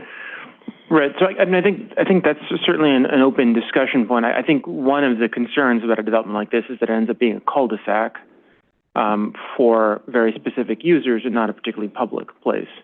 And so I think, there's a question of whether the streets are useful for bringing people through and not creating a sort of isolated, somewhat, cul-de-sac-like condition, which is, I think, challenging no matter what the site plan is. But I guess just backing to the rationale, which I understood to be really looking through the application, that there were challenges with decking over this portion of the site that necessitated a rethinking of the site plan. And I guess it would be helpful if, EDC or any other agency took a look at the real estate questions here at play to see if there's actually an economic hardship or challenge associated with decking over and doing a version of the 2009 plan, particularly as it relates to the use framework, and obviously the city's need for housing and the rationale for a commercial scenario. So I don't know if that's possible for the department to actually consult with EDC, given the scale of this development, and that the central questions seem to be economic ones, whether it's possible to validate the applicant's premises. But I think that would be valuable, at least to me, because otherwise it's going to be very hard to make a determination about site plan without understanding if it's actually economically viable or not to do the alternative. So that's a request. I'll let you all consider it. On the chair's point about hotel, this one was really baffling to me. The applicant says they're building a hotel in the application. So I am a little confused, too, why the special permit isn't being requested and why the department didn't want to ensure the consistency with what the applicant's saying in the application they're seeking. I think it's just a matter of timing and resources for both the applicant and the department. I think we're sort of looking at this on a step-by-step basis. So ultimately, if they do obtain the casino license, there would be no need for the special hotel permit from the commission. And so that's why we thought it would be premature to seek it as part of this application. But I think if you go back to, slide 34, the next slide, it says hotel tower. Right. I think these are images from the DEIS. So the DEIS, as part of the analysis, looked at a hotel use just as a contingency because they needed to analyze that if they were to have that in the future. Okay, so the DIS analyzed a use that's not allowed on the site. Correct. Again, I'm not really sure the sort of consistency here of the approach. Again, I don't want to dwell on it too much, but I'm just a little confused by it. Yeah, so my understanding is that the gaming facility license is for gaming facilities. So that can be the host and the group of uses that make up a gaming facility, including casino floor, hotel, conference rooms, and other amenities. So in the gaming facility scenario, terminology here, the hotel would be considered compliant with zoning because it would be part of the gaming facility. And so because as Andy said, the alternative scenario is that it's an alternative that may require follow-up actions in order to facilitate the full scope of the uses there.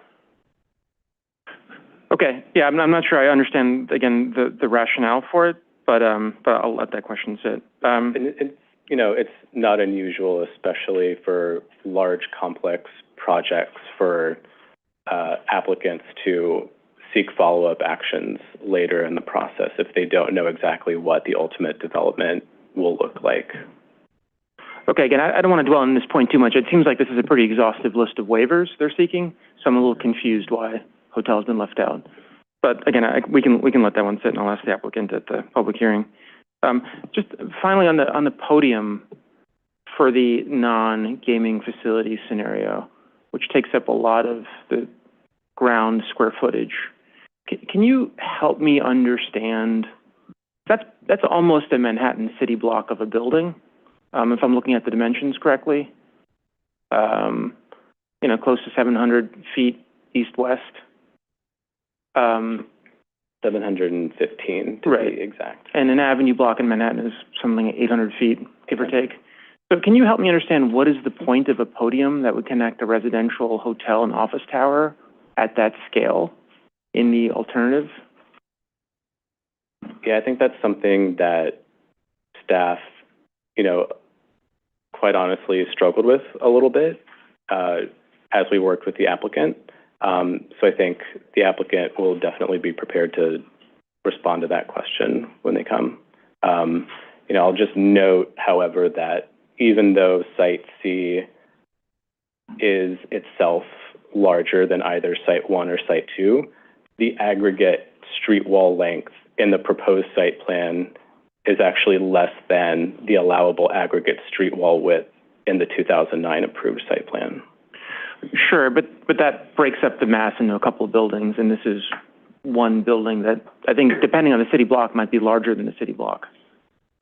If you look at that 320 dimension, which is more than a north-south, Manhattan block dimension. So again, I'm not frankly really clear on why that makes sense or what the thinking is there, especially when that scenario seems pretty unfully thought through if they're not even seeking a hotel special permit to build it. Yeah, I think it's driven, again, primarily by infrastructure, but also sort of programmatic and other support areas that are necessary to sort of have within those spaces that under normal circumstances could be below grade, but in this instance can't be below grade, so that has to be in a podium. Okay, yeah, again, we'll, I think, probably discuss this more in the hearing. I'm not clear why the ventilation needs to generate a podium that's 300 feet north-south and 700 feet east-west. It seems like there's a big leap between one to the other. And so it'd be helpful to understand that better as we go. But again, I just want to reinforce this kind of question about if the underlying point here is the economics of building a platform and ventilating that platform necessitate a rethinking of the site plan. It'd be really helpful to understand whether it's actually independently verifiable as a question. So thank you. Thank you. And whether it's the economics or even the physical limitation, whatever it is, I think it is worth our exploring because we're being asked to deviate from a plan that was already very, very carefully designed back in 2009. Okay. With that, we're going to let Commissioner Mann be the final word on this for the moment, and we will proceed here. This item is now certified. Thank you very much to both of you. And let's move on to our next item for the day. The second item on our agenda is a certification of a zoning map and zoning text amendment in Brooklyn Community District 15. Our presenter is Lucia Cappuccio. Welcome. Hello, good afternoon.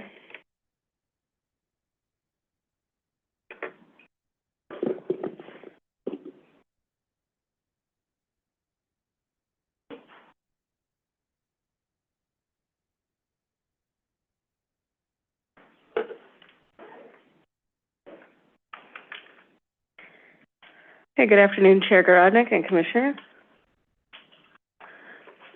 So this is a private application from 2510 CIA LLC for a zoning map amendment from an R4 and a C81 district to an R7D C24 district within the Special Ocean Parkway District, and a zoning text amendment to Appendix F to facilitate the development of a new 11-story mixed-use building, including over 61,500 square feet of residential space, or 60 dwelling units, 16 of which will be permanently income restricted, and over 6,400 square feet of ground floor commercial space. This project is located at 2510 Coney Island Avenue, which is between Avenue V and Gravesend Neck Road and Sheepshead Bay in Community District 15 in southern Brooklyn. This is an aerial view looking north at Coney Island Avenue in the project area. The project area consists of 4 lots and 2 partial lots fronting on Coney Island Avenue and Avenue V. Coney Island Avenue is a major north-south mixed-use and commercial corridor that runs roughly 5 miles from Prospect Park to Coney Island. It is a 100-foot wide street with a variety of uses, including 2 to 6-story residential apartment buildings, mixed-use residential and commercial buildings, and retail stores. The surrounding area is also characterized by a mix of 1- and 2-family homes and multifamily apartment buildings, primarily to the east and west of the project site. The block of the proposed development features multifamily homes directly south of the project area on Coney Island Avenue, as well as a unique 6-story mid-block infill apartment that is directly west of the southern portion of the project area. There are numerous public transportation options for bus and subway service located near the project area. The B68 bus operates north-south along Coney Island Avenue between Coney Island and Windsor Terrace and runs directly in front of the project site, as well as the B3 bus, which operates east-west along Avenue U between Bensonhurst and Bergen Beach, 2 blocks to the north of the project site. The Neck Road MTA subway station with Q-line service that runs from Coney Island to the Upper East Side of Manhattan is located 5 blocks to the east of the project area. The project area is a 35,700 square foot rectangular area that is generally bounded by East 8th Street to the west, Avenue V to the north, Coney Island Avenue to the east, and Gravesend Neck Road to the south. The project area consists of 6 lots, including 2 irregularly shaped partial lots. The project area is developed entirely today with commercial uses. The development site consists of 1 lot that's outlined here in yellow that's improved with an auto sales and repair shop. Although not part of the project area, you can also better see those 2 infill apartment buildings. This is a land use map. You can see the majority of Coney Island Avenue in this area is lined with commercial uses, with some public institutions directly to the southeast of the project area, including a library and a private high school. The majority of the surrounding area is residential. The project area is located within R4 and C81 districts, which have remained unchanged since 1961. The project is located in the last block of the eastern border of the Special Ocean Parkway District, but is not impacted by the bulk or FAR regulations of the district. The zoning districts mapped within the surrounding area include R4 and R5 residential districts and C81 commercial districts. R4 and R5 are medium-density residential districts that have restrictive FAR, and while C81 districts do not allow residential uses. This project is located in the 500-year floodplain in the coastal zone boundary and will follow policies consistent with the New York City waterfront revitalization plan. The proposed development would also follow other mitigation measures, including locating commercial space on the ground floor and elevating proposed residential units above expected flood levels. Looking southwest, you can see the corner lot and northern edge of the project area at the intersection of Coney Island Avenue and Avenue V, which is currently improved with a 2-story bank building and parking lot. You can also see the significant width and underbuilt context of both avenues. This view continues to move southwest along Coney Island Avenue, where you can see the other 2-story commercial building within the project area. Finally, you can see the southern edge of the project area, which includes 3 1-story commercial buildings, including the applicant-owned development site in yellow. The development site has a total lot area of 11,000 square feet and has been improved with a one-story auto sales and repair shop since 2012. The proposed actions would facilitate the development of an 11-story mixed-use building, commercial and residential building totaling 61,000 square feet. The proposed development would include 55,000 square feet of residential space, which would be about 60 dwelling units, of which 16 would be permanently income restricted. The development would also have 6,400 square feet of commercial space on the ground floor. Parking would be provided in a cellar level. The applicant is currently proposing 24 accessory parking spaces, which is the minimum amount currently required by zoning. To facilitate this project, the applicant seeks two proposed actions, a zoning map amendment and a zoning text amendment to Appendix F. The zoning map amendment seeks to change the existing R4 and C81 districts along Coney Island Avenue to an R7D C24 district. An R7D district is a contextual district that allows a maximum FAR of 5.6 with MIH and an FIR of 4.2 for community facility uses and 2 for commercial uses with the C24 overlay.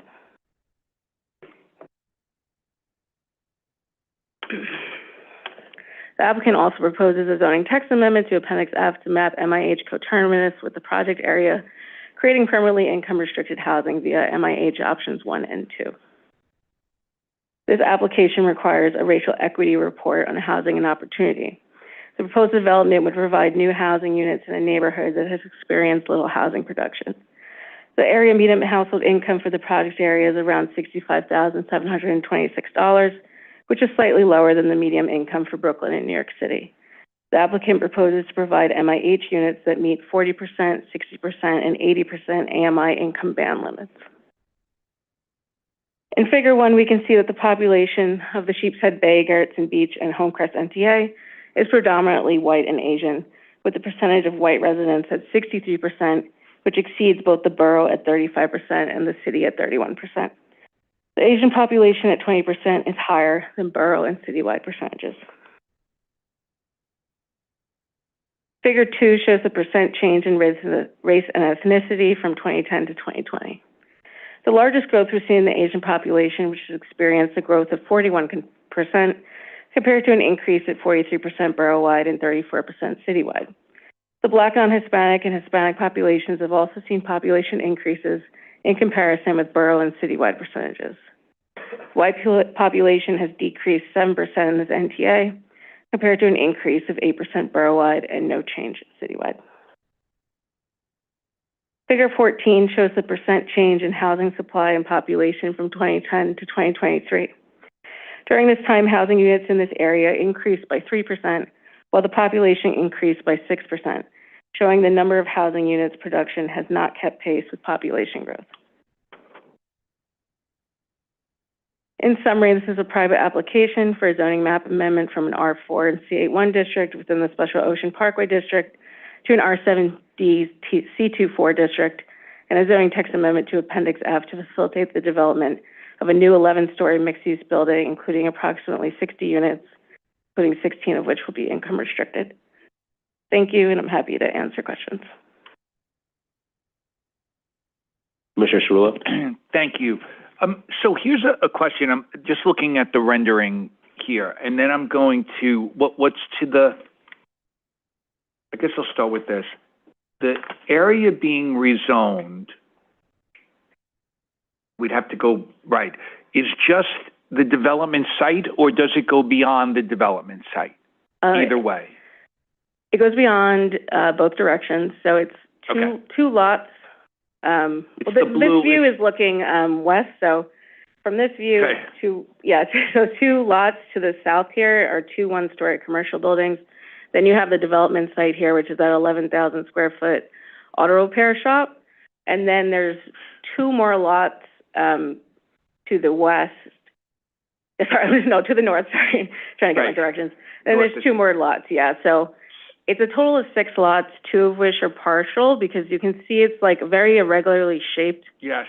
Yeah, there's 1 lot that's very deep, so it's not picking up that entire lot there.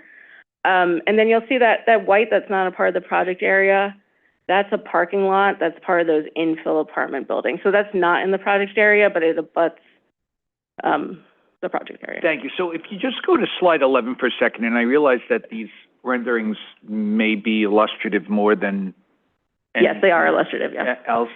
So the reason I asked the question just is because if looking at the rendering, the lot, what might be considered lot line windows, if the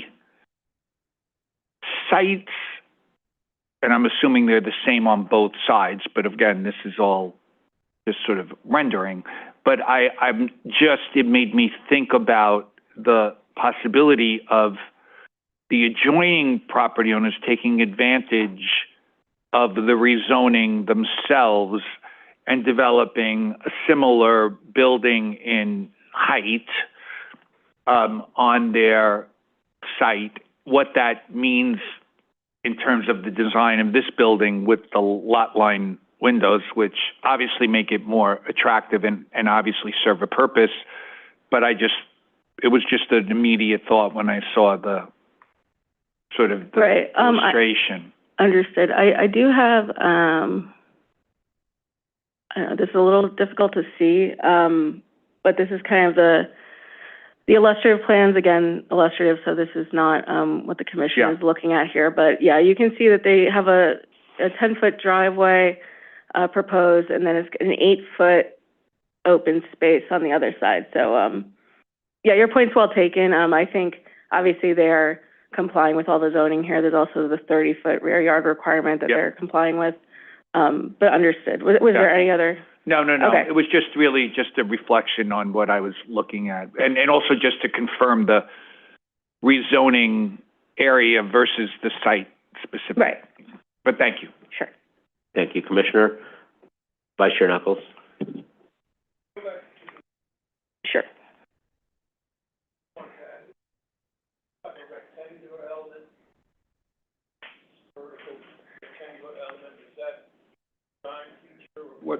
What exactly is that? Again, this is illustrative. I can certainly have the applicant speak to the design. Yeah, I think it's due to the, they only have the one development site, so I think that's why they're going up higher, obviously. But we can certainly have them speak to the decisions that they've made about the design at the public hearing when they come back. Thank you. Okay. Sure. Thank you, Commissioner. Let me go to Commissioner Dweck on Zoom. Thank you. My concern is with the height. The area is currently an R4. What's the rationale from going from an R4 to an R7D when on development sites farther north on Coney Island Avenue, the maximum that I can recall seeing of recent is an R7A, and those are in districts that are that are denser. So can you speak to the rationale or the applicant's thinking behind the R7D designation? Especially you could see from the picture right in front of you that definitely does not look contextual in comparison to the neighborhood. Sure, I can certainly speak to the applicant's rationale, and then they can also speak to this. Coney Island Avenue and Avenue V are both wide streets, so Coney Island Avenue is 100 feet wide. It's near, numerous forms of public transit. You have the F and the Q trains both 5 blocks away, along with, bus service. So I think the department also agrees that this is, Coney Island Avenue is a street that can handle additional density. I would also say that R4 obviously has a restrictive FAR of 0.75 right now, which makes building multifamily homes basically impossible in many, instances, including this one, due to the requirements of the yard and setback. And then lastly, C81 districts also, as you know, do not allow residential. So I think, it's an appropriate increase in density, but we can certainly have them speak to the rationale further, also along with the height. Yeah, I mean, as of recent, if you can maybe correct me if I'm wrong, but I believe that we have approved R7A along Coney Island Avenue as an increase in density to develop that corridor. So do you know of any recent applications that came in above R7A that we've approved? Well, there's one, not approved yet, but there's obviously the public review process of 2185 Coyle Street, which is going to be, it's also my project. So that'll be back here in 2 weeks for public hearing. That's looking at R7A and R7X. Yeah. But also R7X. And then I believe 33 Avenue V, which was next door, was an R7D, but I'd have to, confirm. But yeah, we have seen obviously increases in density along, I can speak just for my projects. You know, we've had R7A. R7D was also thought about for this due to prior restrictions where they would require ground floor commercial, which is no longer after zoning for economic opportunity. But that was also part of the rationale here because the department agreed that we would like to see, you know, commercial on the ground floor here due to the nature of Coney Island Avenue. All right, thank you. Sure. Thank you, Commissioner. Commissioner Osorio? Thank you, Chair. Thanks for the presentation. I had a couple questions. I mean, maybe starting with a question that builds off Commissioner Dweck's question. You know, I remember that when these proposals have come through the CPC, we discussed maybe the opportunity to start developing somewhat of a corridor analysis, kind of like a framework to put these ideas in context and maybe understand a little bit how do we control for some of the unintended, you know, impacts here. You know, I'm not as concerned as with the height, but I wonder, you know, whether there should be a conversation about massing and urban design opportunities here to contextualize this building. I mean, I know this is an illustrative rendering, but it's a little scary. Is Alice here? Yeah, I think Alice can speak to kind of our Coney Island Avenue framework. Yeah. You know, I appreciate the question, and this also goes to Commissioner Dweck's question. I think, you know, Coney Island Avenue as an entire corridor does offer some opportunities for additional housing capacity. And as a way to also think about preservation of some of the interior blocks. So we are taking a look at some opportunities along the corridor. I think maybe we can come back with a list of private applications, but as well as some thoughts that maybe we have around land use planning for the corridor. So happy to come back and talk through that. Thank you both. I agree on what you said. I agree that this is an area that can, you know, manage this amount of density, but I think that it also requires a little bit of comprehensive planning to make sure that we're doing this in a consistent and cohesive way. So I appreciate that. Yeah. The other questions are, so thank you for, you know, your reference to the vulnerability of the site to flooding. I would encourage you to consider some of the projections because, you know, you mentioned the existing conditions, but the projections are going to be far worse here. And again, this is a corridor that requires serious thinking to make sure that the infrastructure is there or is developed to accommodate that amount of density. In addition to coastal flooding, this is an area where we need to look at stormwater very seriously. Avenue V and Coney Island Avenue are severely compromised, and so I'm wondering if you can tell us now, or if you can come back with what is the plan, what is the city's plan to upgrade the infrastructure here. I would say, you know, that's outside the scope of this application, but we can certainly come back. The applicants can speak to, you know, what they're planning to do with the building. I know that they're gonna, you know, they're planning on. It's not subject to Appendix G of, you know, the building code, but they are planning to have, you know, floodgates in the cellar. But I certainly understand your point. I would just say, like, for the city's infrastructure, I think that's outside the scope of this particular application.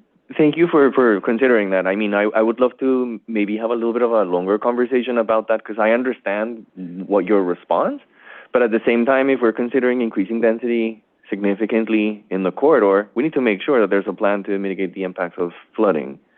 And I know that, you know, probably there's already a plan to comply with the building code, et cetera, but I'm thinking more about the corridor, like the future of the corridor in that regard. So something that I would love to discuss in more detail later. The other thing is, can you remind me the list of 3 bedrooms? I think I don't have it, and maybe I missed it.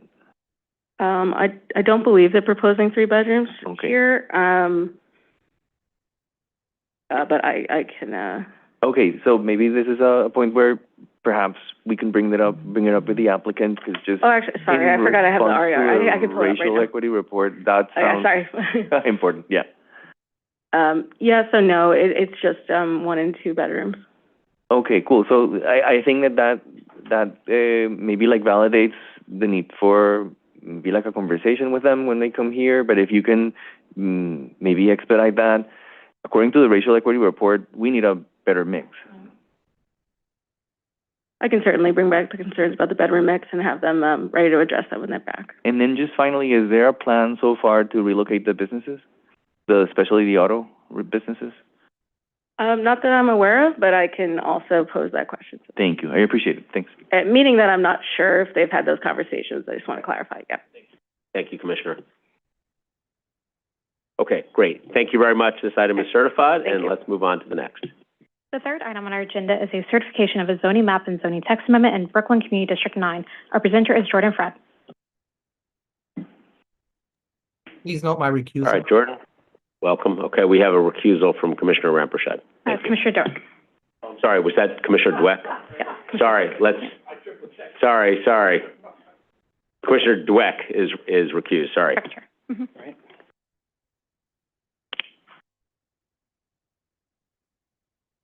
All right. Good afternoon, Chair Garodnick and Commissioners. Today, I'm going to present the 7399 Empire Boulevard rezoning for the Commission's review and certification. This is a private application by Empire Boulevard Holdings, LLC, for a zoning map amendment from C82 and R6C13 to C44D, and a zoning text amendment to map an MIH area in order to facilitate a 13-story mixed-use development with 261 dwelling units, 78 of which would be income restricted, and approximately 62,235 square feet of commercial use. The project area is located in the southwestern portion of the Crown Heights neighborhood in Brooklyn Community District 9, and situated on the north side of Empire Boulevard between McKeever Place and Bedford Avenue.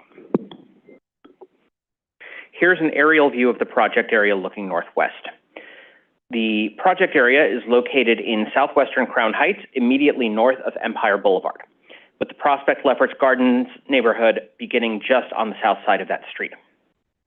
Grand Army Plaza is approximately 1 mile northwest as the crow flies, and Atlantic Terminal is approximately 1.75 miles northwest. The project area, sits near the intersection of Flatbush Avenue, Washington Avenue, Franklin Avenue, Ocean Avenue, and Empire Boulevard, a major junction in south central Brooklyn. Empire Boulevard is a 100-foot wide street that connects central Brooklyn with East Flatbush, Brownsville, and neighborhoods farther east. It's also a designated local truck route by DOT. 3 blocks to the west, the Prospect Park subway station provides access to the B&Q trains and Franklin Avenue shuttle. The B41, B43, B48, and B49 bus lines are also all accessible within a couple blocks, as well as multiple city bike docks. The Commission may recall that in recent years, several private land use applications have been approved in the surrounding area. In 2018, portions of the blocks bounded by Franklin Avenue to the east, Washington Avenue to the west, President Street to the north, and Montgomery Street to the south were rezoned from R6A and R8A to R8X with a partial C24 overlay to facilitate 2 buildings with a total of 518 residential units. After a series of legal challenges, the rezoning was upheld in 2022, and the buildings are currently under construction. Immediately south of this area, the 962 Franklin Avenue application proposed to rezone the block bounded by Montgomery Street, Sullivan Place, Washington Avenue, and Franklin Avenue from R6A to R8A C24 to facilitate a 14-story mixed-use building with 475 dwelling units. This application was approved by the CPC on September 25th, 2024, with a modification from R8A C24 to R7D C24 and a height limiting incline of 15 degrees, and it's currently under review by the City Council. 3 blocks east of the project area, a 9-story, 328-unit mixed-use building is being constructed as of right at 975 Nostrand Avenue with an 11,961 square foot bonus and 15-foot height authorization via the FRESH program. A non-ULURP authorization to permit a curb cut at this address will also be heard by the Commission later today. 2 major subsidized housing projects, Tivoli Towers and the Ebbets Field houses, are 4 blocks north of and 1 block north of the project area, respectively. Here's a bird's eye view of the development site, which is outlined in blue. The project area consists of Block 1306, Lot 28, bordered by Sullivan Place to the north, Empire Boulevard to the south, McKeever Place to the west, and a line 380 feet west of Bedford Avenue to the east. These streets have widths, respectively, of 70 feet, 100 feet, 50 feet, and 80 feet. The project area is coterminous with the development site. It has a total area of 38,118 square feet and is owned by the applicant. The area surrounding the project area has a variety of land uses. The buildings found along Empire Boulevard host a variety of industrial and commercial uses, mostly rising between 1 and 2 stories. Establishments along this corridor include a supermarket, self-storage facilities, and several fast food restaurants with drive-thrus. The street features heavy truck traffic, little to no shade, and inadequate sidewalks. To the south, the Prospect Lefferts Gardens neighborhood contains mostly 1 and 2 family row homes, with multifamily elevator buildings and neighborhood serving commercial uses primarily on Flatbush Avenue. North of the project area, the Crown Heights neighborhood contains mostly multifamily, medium-density apartment buildings, including a new 12-story building located 1 block to the west of the project area along the northern side of Sullivan Place between Franklin and Washington Avenues. Many residential areas near the project area were contextually rezoned between 1994 and 2013 for the purpose of preserving neighborhood scale and character while allowing for residential growth along major corridors. In addition, the project area is surrounded by multiple open spaces and community facility uses, including Prospect Park and the Brooklyn Botanic Gardens, 3 schools, and Jackie Robinson Playground. City University of New York's Medgar Evers College campus is located 1 to 2 blocks to the north. The site is currently split by 2 zoning districts. The southern portion is Zone C82, a low-density, auto-oriented commercial district that prohibits residential land uses and bridges commercial and manufacturing uses. The northern portion of the project area is zoned R6C13, a medium-density residential district mapped widely throughout Brooklyn. Here are some photos of the site today. This is along the Empire Boulevard frontage, looking northeast. You can see the Ebbets Field houses, which rise to about 25 stories in the background. This is along the Empire Boulevard frontage, looking directly east, showing the dilapidated nature of the current building and the wideness of Empire Boulevard. This is a photo from McKeever Place, the street bounding the project area to the west. And finally, this is a photo from Sullivan Place, looking west. Jackie Robinson Public School 375 is immediately to the right, and just out of frame, also to the right, are the Ebbets Field houses. The curb cut in the foreground leads to covered parking spaces for the laundromat on site.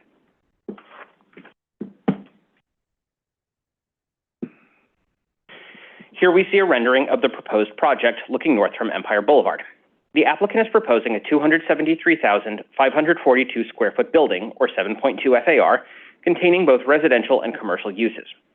The applicant proposes 261 housing units, 78 of which will be income restricted pursuant to MIH Option 2, and 63,235 square feet of commercial floor area, which will be facilitated by the C4-4D district's allowance of commercial uses on both the first and second floor of a development.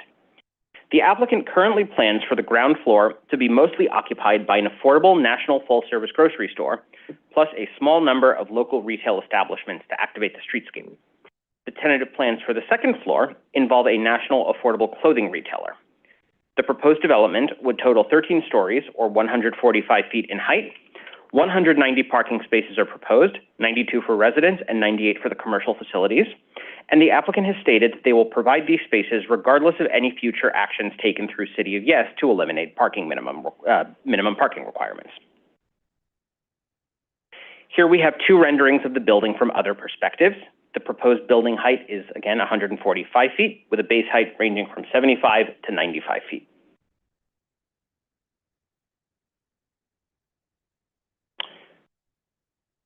To facilitate the proposed development, the applicant seeks a zoning map amendment and a zoning text amendment to map a mandatory inclusionary housing area.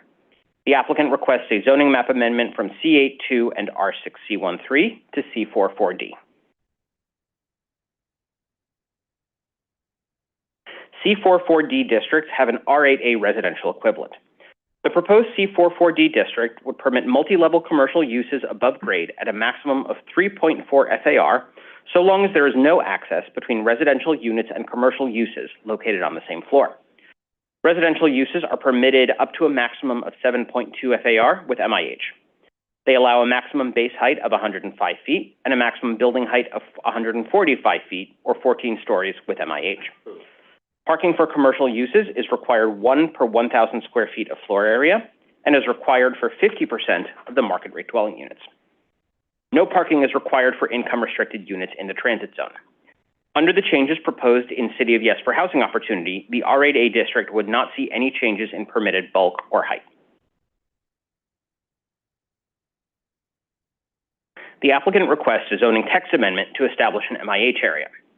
The applicant has stated that they will choose option 2, which requires 30% of residential floor area to be set aside for households making an average of 80% of area median income. This application requires a racial equity report. According to the racial equity report, the median household income in Puma 4011, roughly coterminous with Brooklyn Community District 9, is approximately $65,651, which is lower than both Brooklyn and New York City as a whole. Puma 4011 has experienced a 13.7% increase in housing units between 2010 and 2023, compared to a 3% increase in population according to the decennial census between 2010 and 2020. Since 2014, 1,882 income-restricted housing units have been produced, and 1,068 have been preserved in this area.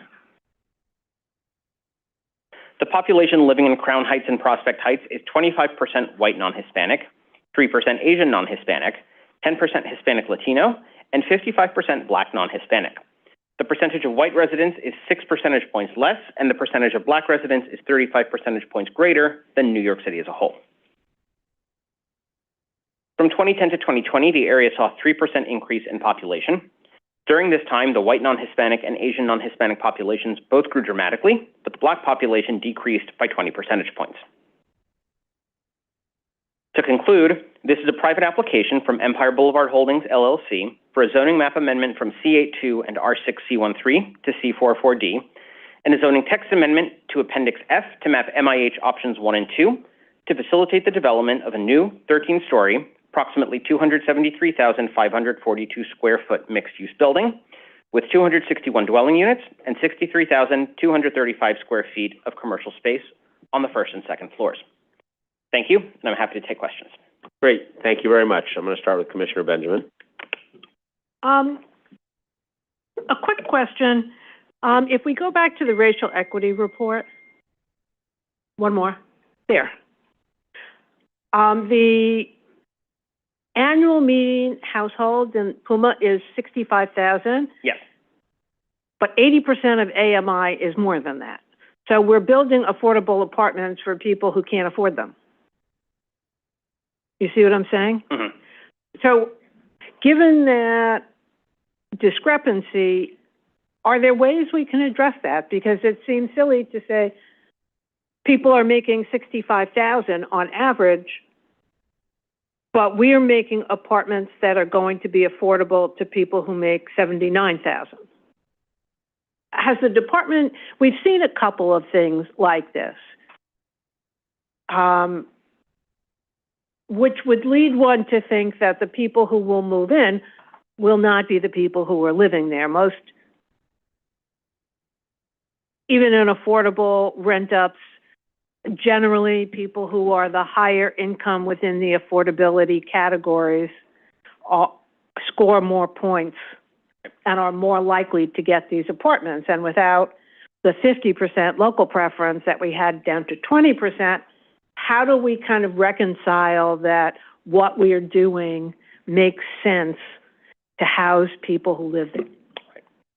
I will, I know that... Alec wants to tell me that that's not... I was going to say, so what we have done as a department is, allowing deep affordability, MIH, to be mapped as a standalone option as part of City of Yes for Housing Affordability, which is the sort of thing that people in community districts 8 and 9 have been very receptive to, because I think, many of the issues that they have are similar to what you just brought up. As far as what this particular applicant wants to do, I'm going to leave it to them to answer that when they come here for a public hearing. And I'll just I'll just add that I do want to note that the 66,000 median household income is a median across the PUMA that includes a variety of different housing types, a lot of seniors, folks that own their home, they're renters, and so it is a way to kind of benchmark the affordability levels, but it is a median. And then comparing that to the housing affordability, which is an average across all units as well. So there would be more affordable units, recognizing that 80% is still a higher average. But even setting aside the standalone MIH option, there would be a variety, in the 40 to 60% AMIs as well. So, and I guess what I'm suggesting is maybe, I know the department is overworked as it is, but maybe the department needs to take a look, particularly when we're giving someone basically a 3-point-something increase in the FAR, as to whether the percentage or level of affordability should be adjusted given the magnitude of the zoning increase in floor area. That's, and my second question is just, if the applicant wants to change this, assume the City of Yes is adopted by the council, and the applicant wants to come in and change the site plan, since we're not approving a site plan. If they want to eliminate the parking, if they want to reduce the rear yard from 30 to 20 feet, if they want to extend the building that far, they can do that all without us. Is that correct? They can eliminate the residential parking spaces. Right. But 90, I believe it's 98 out of the 190 parking spaces are accessory to the commercial uses.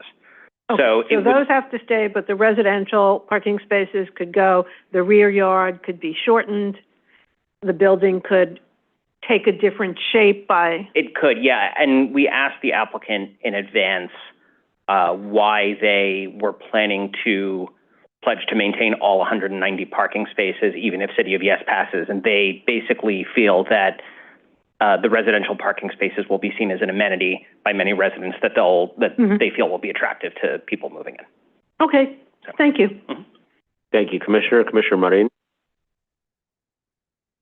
I just have one question that just surfaced based on the conversation that was going on between Commissioner Benjamin. So the question was, could they do that on the City of Yes? And the answer was yes. But wouldn't they have to come back to this body since there was an application made here first?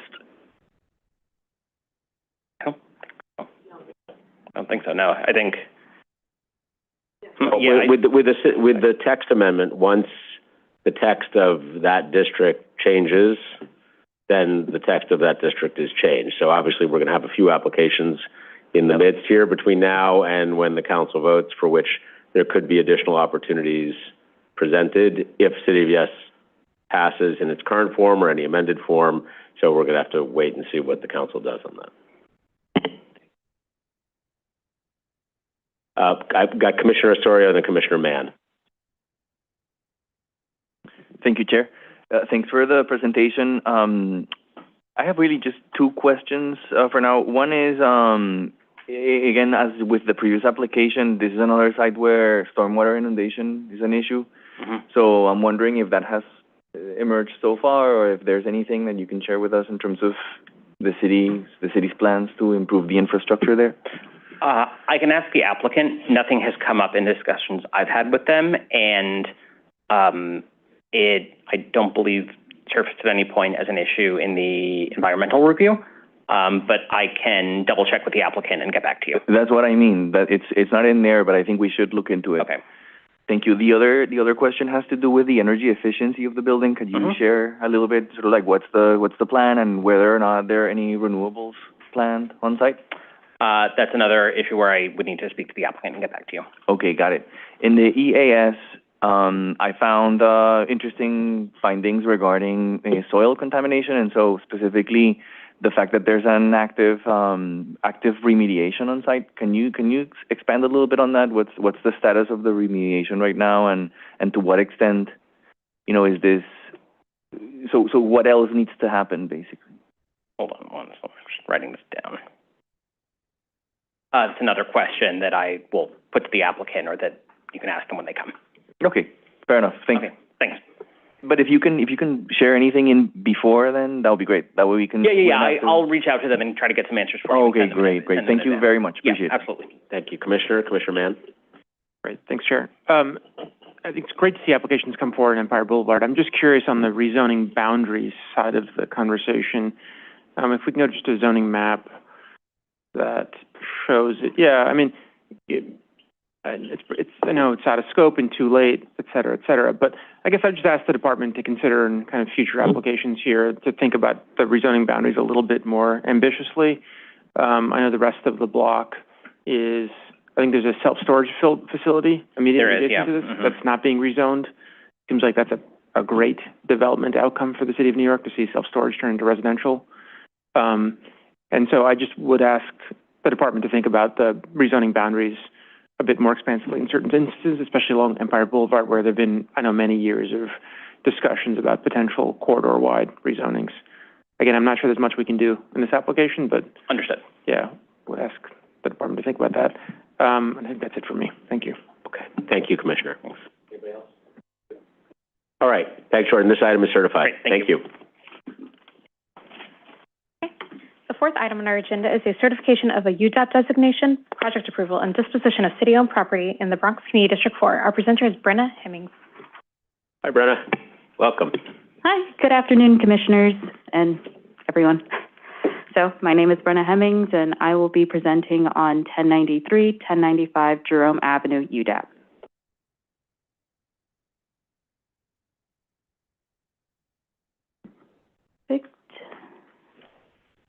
Okay, so the project is located in Community District 4 of the Bronx. It is located at 1093 Jerome Avenue and 1095 Jerome Avenue within the High Bridge neighborhood. New York City Department of Housing Preservation and Development, HPD, is requesting a designation of an Urban Development Action Area Project, UDAP, and disposition of city-owned land. This would facilitate a new 11-story residential development with 61 units, including one for the on-site superintendent. And this map is just to give an approximate location of the proposed project site. So the development site is highlighted in blue. The area map shows the existing land uses located in the surrounding area and is in a primarily R7-1 zoning district. The land uses in the surrounding area include residential and commercial, as well as mixed commercial and residential uses. So this is an aerial view. The project site is highlighted in yellow. The development site currently contains 2 vacant 3-story walk-up apartment buildings that will be demolished to allow for the new construction of the proposed development. The project site is bounded by Jerome Avenue to the east, West 166th Street to the north, Anderson Avenue to the west, and West 165th Street to the south. Okay. So the left photograph is the view south down Jerome Avenue. The existing buildings are highlighted by the yellow dotted box. The right photograph is the view from across Jerome Avenue with the existing buildings, 1093 through 1095 Jerome Avenue, pictured center frame and highlighted by the yellow dotted box. The proposed development will include 1 apartment for the superintendent, as well as a mix of studio, 1-bedroom, 2-bedroom, and 3-bedroom units serving individuals and families, earning up to 80% AMI, as well as formerly homeless individuals and families. So this is the facade elevation from Jerome. I wanted to show a picture of it. And in order to facilitate the proposed development, the applicant is seeking a UDAP and disposition of city-owned land. So this applicant has prepared a racial equity report on housing and opportunity, and I will present some of their findings. The proposed development would provide new housing units in a neighborhood that has experienced more housing production. The area median household income for this project area is around $38,340, which is slightly lower than the median income for the Bronx and New York City.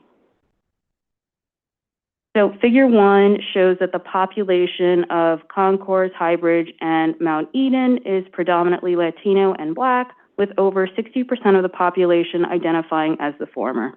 This is a higher percentage than the Bronx at 29% and New York City at 20%.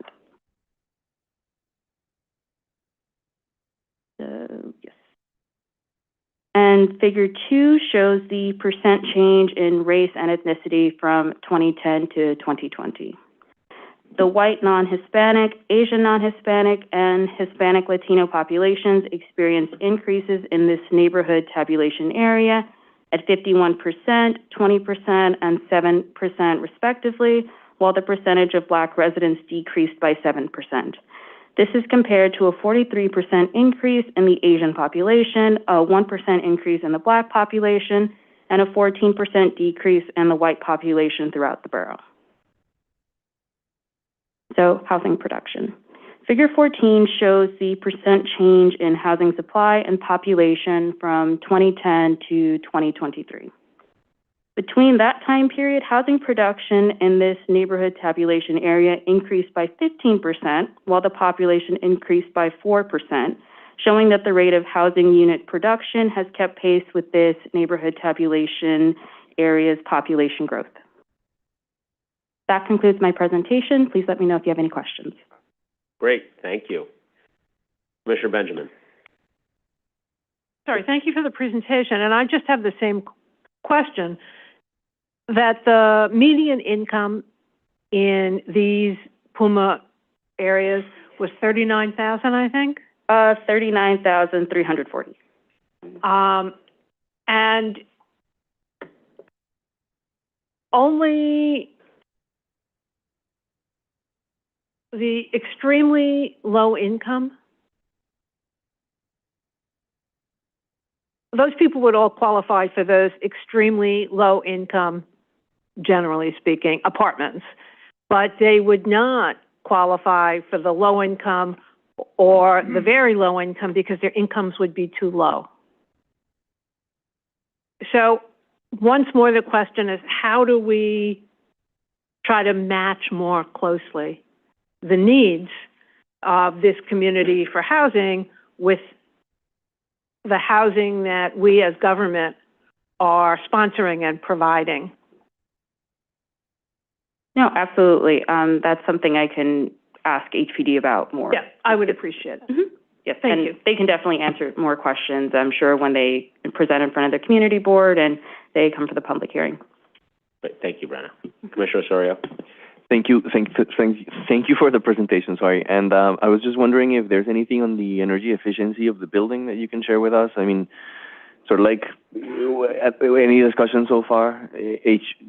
Not that I'm aware of. We haven't had those conversations, but I'm happy to ask them and see what they can tell me. Yeah, I would appreciate that. It's just, we've seen similar proposals, and this is the perfect scale for maximizing energy efficiency, and so given the affordability levels here, that's another, I think, important priority. Thanks. Of course. Thank you. Thanks, Commissioner. Okay, Brenna, thank you very much. This item is certified, 1093, 1095 Jerome Avenue, and we'll move on to the next one. Great, thanks. Thank you. Have a good day. Thank you. You too. The fifth item on our agenda is a post-referral review for a non-ULURP authorizations, a modification to a previously approved special permit, and renewals in the Bronx Community District 8. Our presenter is Nathan Heffron. All right, Nathan, welcome. Right. Good afternoon, Commissioners. Good afternoon. So this is the post-referral presentation for Hebrew Home for the Aged, a modification of a zoning special permit, and then a renewal of that special permit. So the applicant is Hebrew Home, also known as River Spring Health. The project is located in the northwest corner of the Bronx in Community District 8 at 5701-5961 Palisade Avenue. The applicant is seeking to first, again, modify and then renew a zoning special permit. In addition, they're also seeking to 5 Special Natural Area District or SNAD authorizations and 1 SNAD certification. The project consists of an approximately 32-acre site on a split lot between an R4 district, referred to by the applicant as the North Campus, and an R1-1 district, referred to as the South Campus. The entirety of the site is located within the Special Natural Area District. The site is bounded by West 261st Street and the College of Mount St. Vincent to the north, Palisade Avenue to the east, the Metro North Railroad to the west, and West 254th Street to the south. Other zoning districts in the area include R1, R2, and R4 districts, and land uses consist mostly of residential and community facility uses, with commercial corridor to the east on Riverdale Avenue. The site is largely inaccessible by transit, with the closest bus lines, the BX7 and 10, on Riverdale Avenue, and there's also a Metro North Railroad stop approximately 1/2 mile to the south that is difficult to access due to the area's varying topography and intermittent sidewalk network. So Hebrew Home, formerly known as Hebrew Home for the Aged, was founded in 1917 to provide housing and services for aging adults. The Hebrew Home acquired their current site on Palisade Avenue in 1948 and expanded to its current footprint by acquiring what would become the South Campus in 2011. The bulk of their services occur on the North Campus in 9 buildings ranging in height from 1 to 8 stories. The campus currently includes 753 skilled nursing facility beds, 104 assisted living units, and 137 nonprofit residences for the elderly. In September 2018, Hebrew Home was granted a special permit to facilitate the expansion of their facility to include a continuing care retirement community, or CCRC. The proposed CCRC would be the first CCRC approved pursuant to ZQA zoning regulations and will be licensed under Article 46 of the New York State Public Health Law. It would contain new independent living, assisted living, and skilled nursing components, allowing residents to stay in the community as their needs change as they age. Admission to the CCRC will be subject to a life care contract approved and formed by the New York State Departments of Health and Insurance. The life care contract would provide that no one would be asked to leave the CCRC because they would become financially unable to pay their monthly costs. The actions approved in 2018 would allow for the development of the CCRC on the R1-1 portion of the South Campus.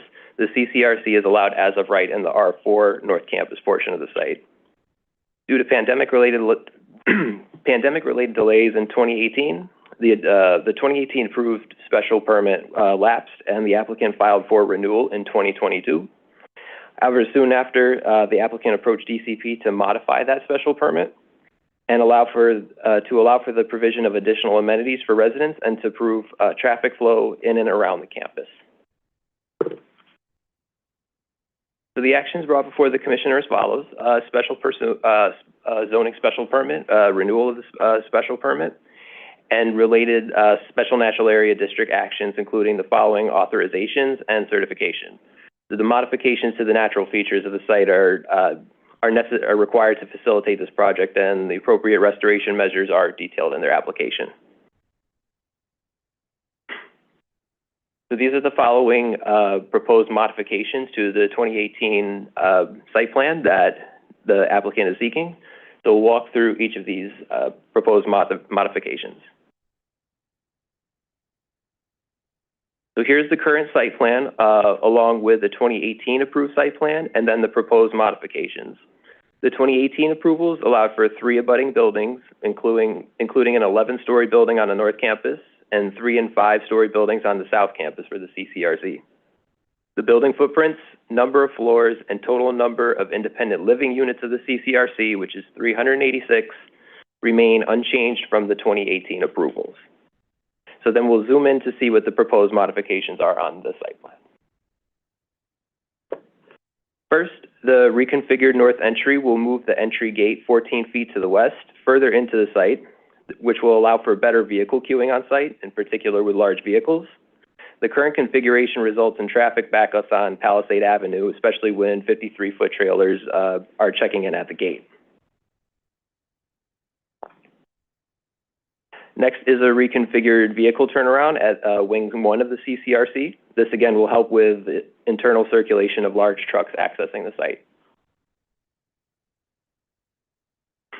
The applicant is also proposing an additional 2 feet 5 inches of excavation in order to accommodate parking stackers in the parking garage. This will bring the total number of spaces in the previously approved garage from 71 to 162, and a total of 600 spaces on the entire campus. The total required by today's zoning would be 506 spaces. This is an axon facing northwest showing the proposed modifications to the building's rooftop and facade, including balconies, bay windows, relocated cooling towers, a rooftop patio, as well as stairs and passenger elevators with their associated bulkheads for rooftop access. Another axon facing southeast, again showing the additions and changes to the 2018 approved plan. This is an elevation that shows the heights of the additional equipment. The applicant is seeking an additional 11 feet 8 inches from the 2018 approved plan to accommodate the elevator bulkheads to provide resident access to the rooftop patio.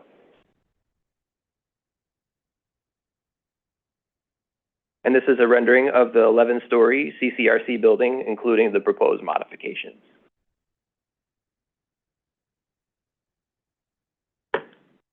The project was referred to Community Board 8 on September 10th, which discussed at their Land Use Committee on September 11th, and held a public hearing at their full board on September 12th. Their vote was favorable, with 22 voting in favor, 1 against, and 11 abstentions.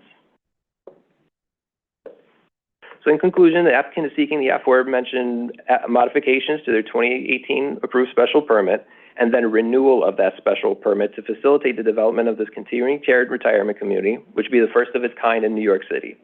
So that would result in 2 votes for this project. There would be first to modify the originally approved special permit and then to renew that special permit. That concludes my presentation. I'm happy to take any questions.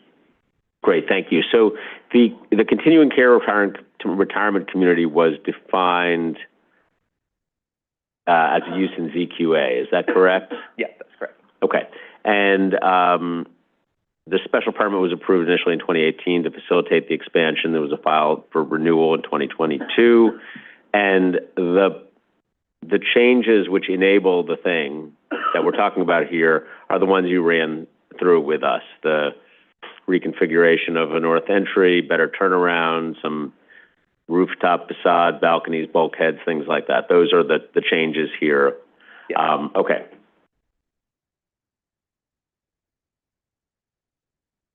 Well, really, it seems like a lot of the development could have been done with or without some of those changes. This just makes it more consistent with the applicant's goals. Is that a fair statement? Right. Okay, got it. Okay. Thank you. Let me see if there are questions from anybody else here. Okay, we're going to schedule this one for a vote. Thank you very much. Great.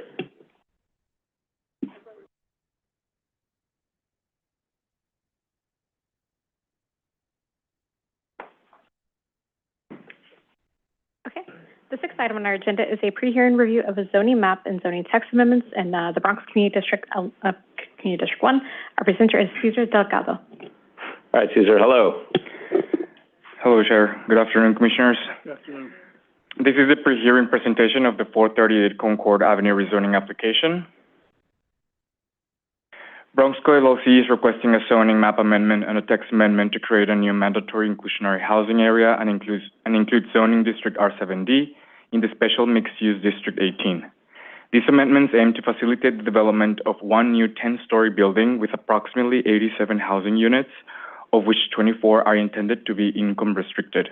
The building will also have light industrial and retail spaces, and it's located on 438 Concord Avenue in the Mott Haven neighborhood, Community District 1 at the Bronx. The proposed development consists of one new 10-story mixed-use building with a bit more than 174,000 gross square feet of total floor area. It includes 87 dwelling units, 43 vehicle parking spaces, and 52 bicycle parking spaces. The light industrial uses would be located mainly in the basement and the first floor. Commercial retail will be located mainly on the ground floor. The community facility spaces are equally distributed between the ground floor and the second floor. The commercial offices are located mainly at the 3rd floor, and from the 4th to the 10th floor would be dedicated to the residential portion and the recreational rooftop.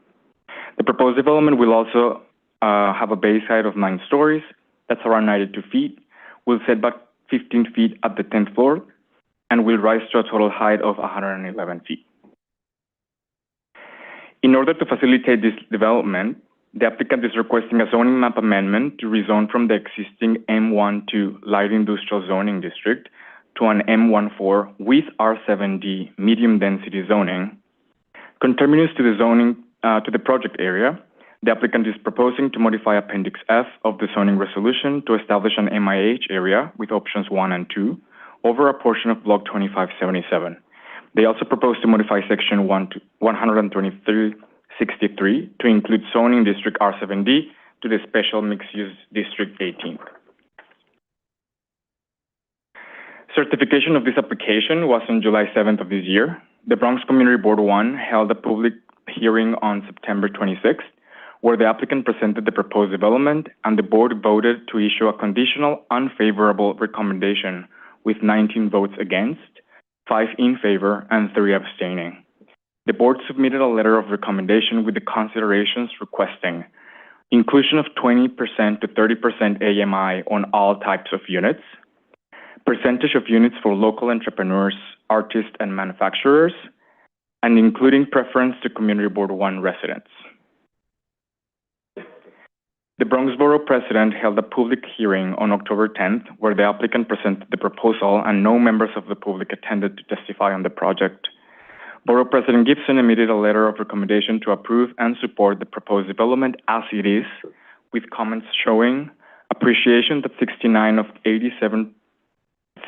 out of 87 apartments are offering 2, 3, or 4 bedrooms, support to keep intention of including a supermarket and recommend using the Fresh program, support the intention of including a full-service bank branch as a tenant, and support increasing the quantity of affordable units without compromising the number of family-sized units and spaces for generating jobs. The City Planning Commission's public hearing is scheduled for November 6th. That concluded my presentation. Thank you very much for your attention. Great. Thank you very much. We will pick this up for a public hearing on Wednesday unless there are any questions now. Okay, seeing none, thank you very much. We'll move on to calendar number 7. Okay. The 7th item on our agenda is a pre-hearing review of a zoning map amendment in Queens Media District 7. Presenting for the first time to the Commission is Dao Chen. Welcome. Glad to have you here. Hello, Chair Garanek, and good afternoon, Commissioners.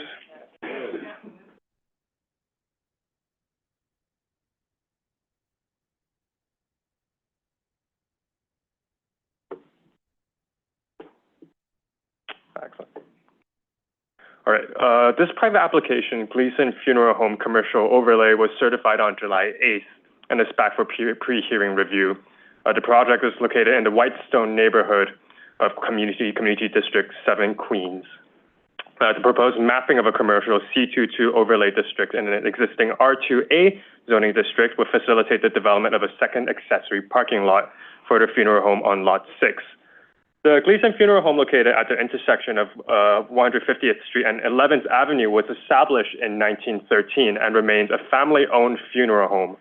The proposed new parking lot will contain 22 new parking spaces for the funeral home, thus reducing the need for off-street parking within the zoning area during funeral services. This illustration shows a proposed 22 new parking spaces in a dark gray shaded area on Lot 6. Lot 1 in the middle of the block currently has 16 existing spaces, and Lot 52 in the rear currently has 29 parking spaces. So there will be a total of 64 parking spaces. The proposed action of a C22 commercial overlay is needed and requested because the existing R2A zoning district permits only single-family detached homes. Funeral homes and accessory parking are not permitted as of right. With the proposed C22 commercial overlay, funeral homes and accessory parking would be allowed, as well as a slightly wider range of local retail and service uses. On September 9th, Queens Community Board 7 voted 42 in favor, 0 against, and 0 abstaining, hence a recommendation of approval. Meanwhile, the Queens Borough President held their public hearing on September 26th and submitted their approval on October 28th, 2024. Finally, the applicant plans to make an individual in-person presentation at the public hearing this Wednesday, November 6th. And that concludes my presentation, and I'm happy to take any questions. Thank you. Great, excellent, totally clear. So I'll spare you the questions, but thank you, congratulations, and we'll look forward to seeing you again. Thank you. All right, thank you. Okay, we'll pick this one up for a public hearing. I just want to make sure that nobody else says anything. Okay, great, thank you. Thank you. Okay, let's move on to the next item. The eighth item on our agenda is a pre-hearing review of a zoning map and zoning text amendments and special permit in Manhattan Community District 6. Our presenter is Ally Song. Hi, Ally. Hi there. All right, this is a pre-hearing presentation for 455 First Avenue, which was certified by the Commission at the June 24th review session.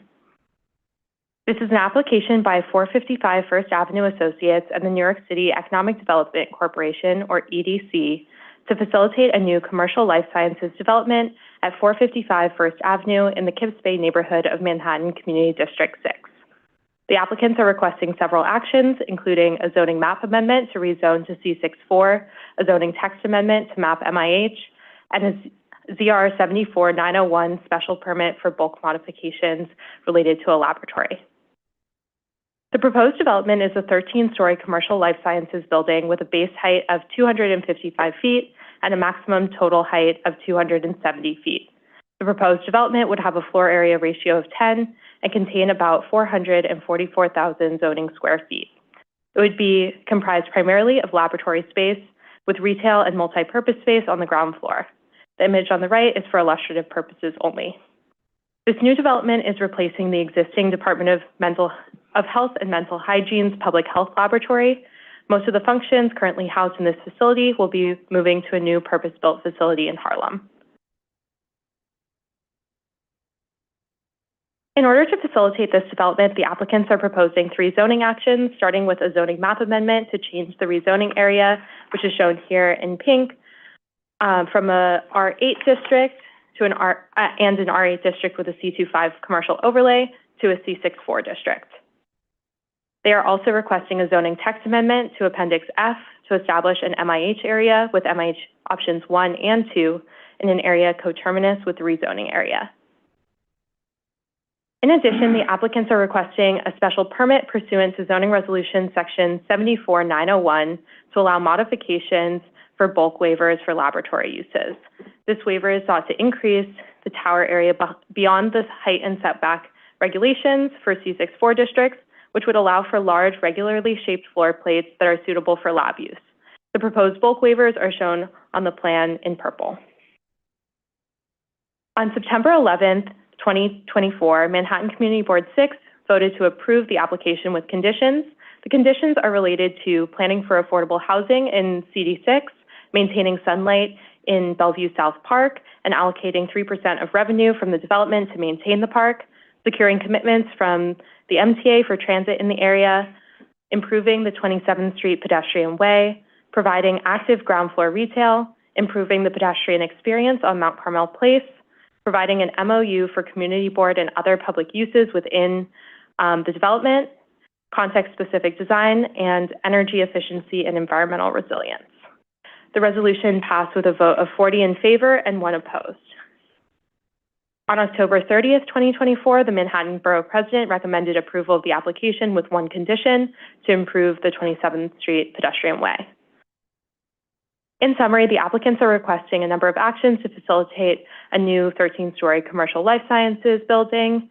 As mentioned, this development will be replacing the existing Department of Health and Mental Hygiene's public health laboratory, which will be moving to a new facility in Harlem.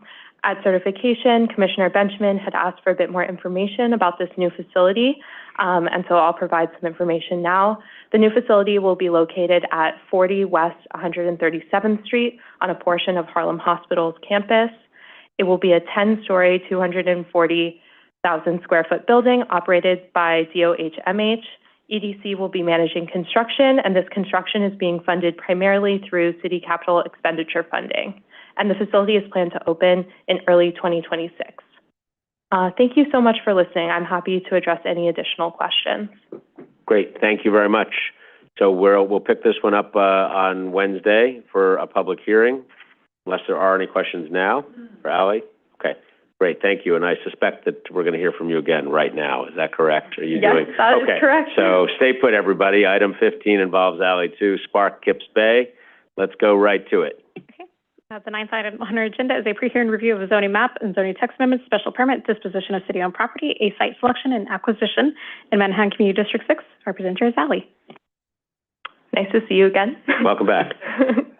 All right, this is a pre-hearing presentation for Spark Kips Bay, which was certified by the Commission at the June 24th review session. This is a public application by the New York City Economic Development Corporation, or EDC, the Department of Citywide Administrative Services, or DCAS, and the Office of the Chief Medical Examiner, or OCME, to facilitate a new life sciences and education campus at 425 East 25th Street in the Kips Bay neighborhood of Manhattan Community District 6. The applicants are requesting several actions. EDC is seeking a zoning map amendment to rezone to C64, a zoning text amendment to map MIH, and 2 special permits related to laboratory use and bulk waivers. EDC and DCAS are jointly seeking a disposition of city-owned property and an acquisition of real property interest for an NYC Health and Hospitals facility. EDC, DCAS, and OCME are jointly seeking site selection and acquisition for an OCME facility. And also in a related application, Spark Pedestrian Bridge City Map Change, EDC is seeking a city map change to demap an existing pedestrian bridge over the FDR.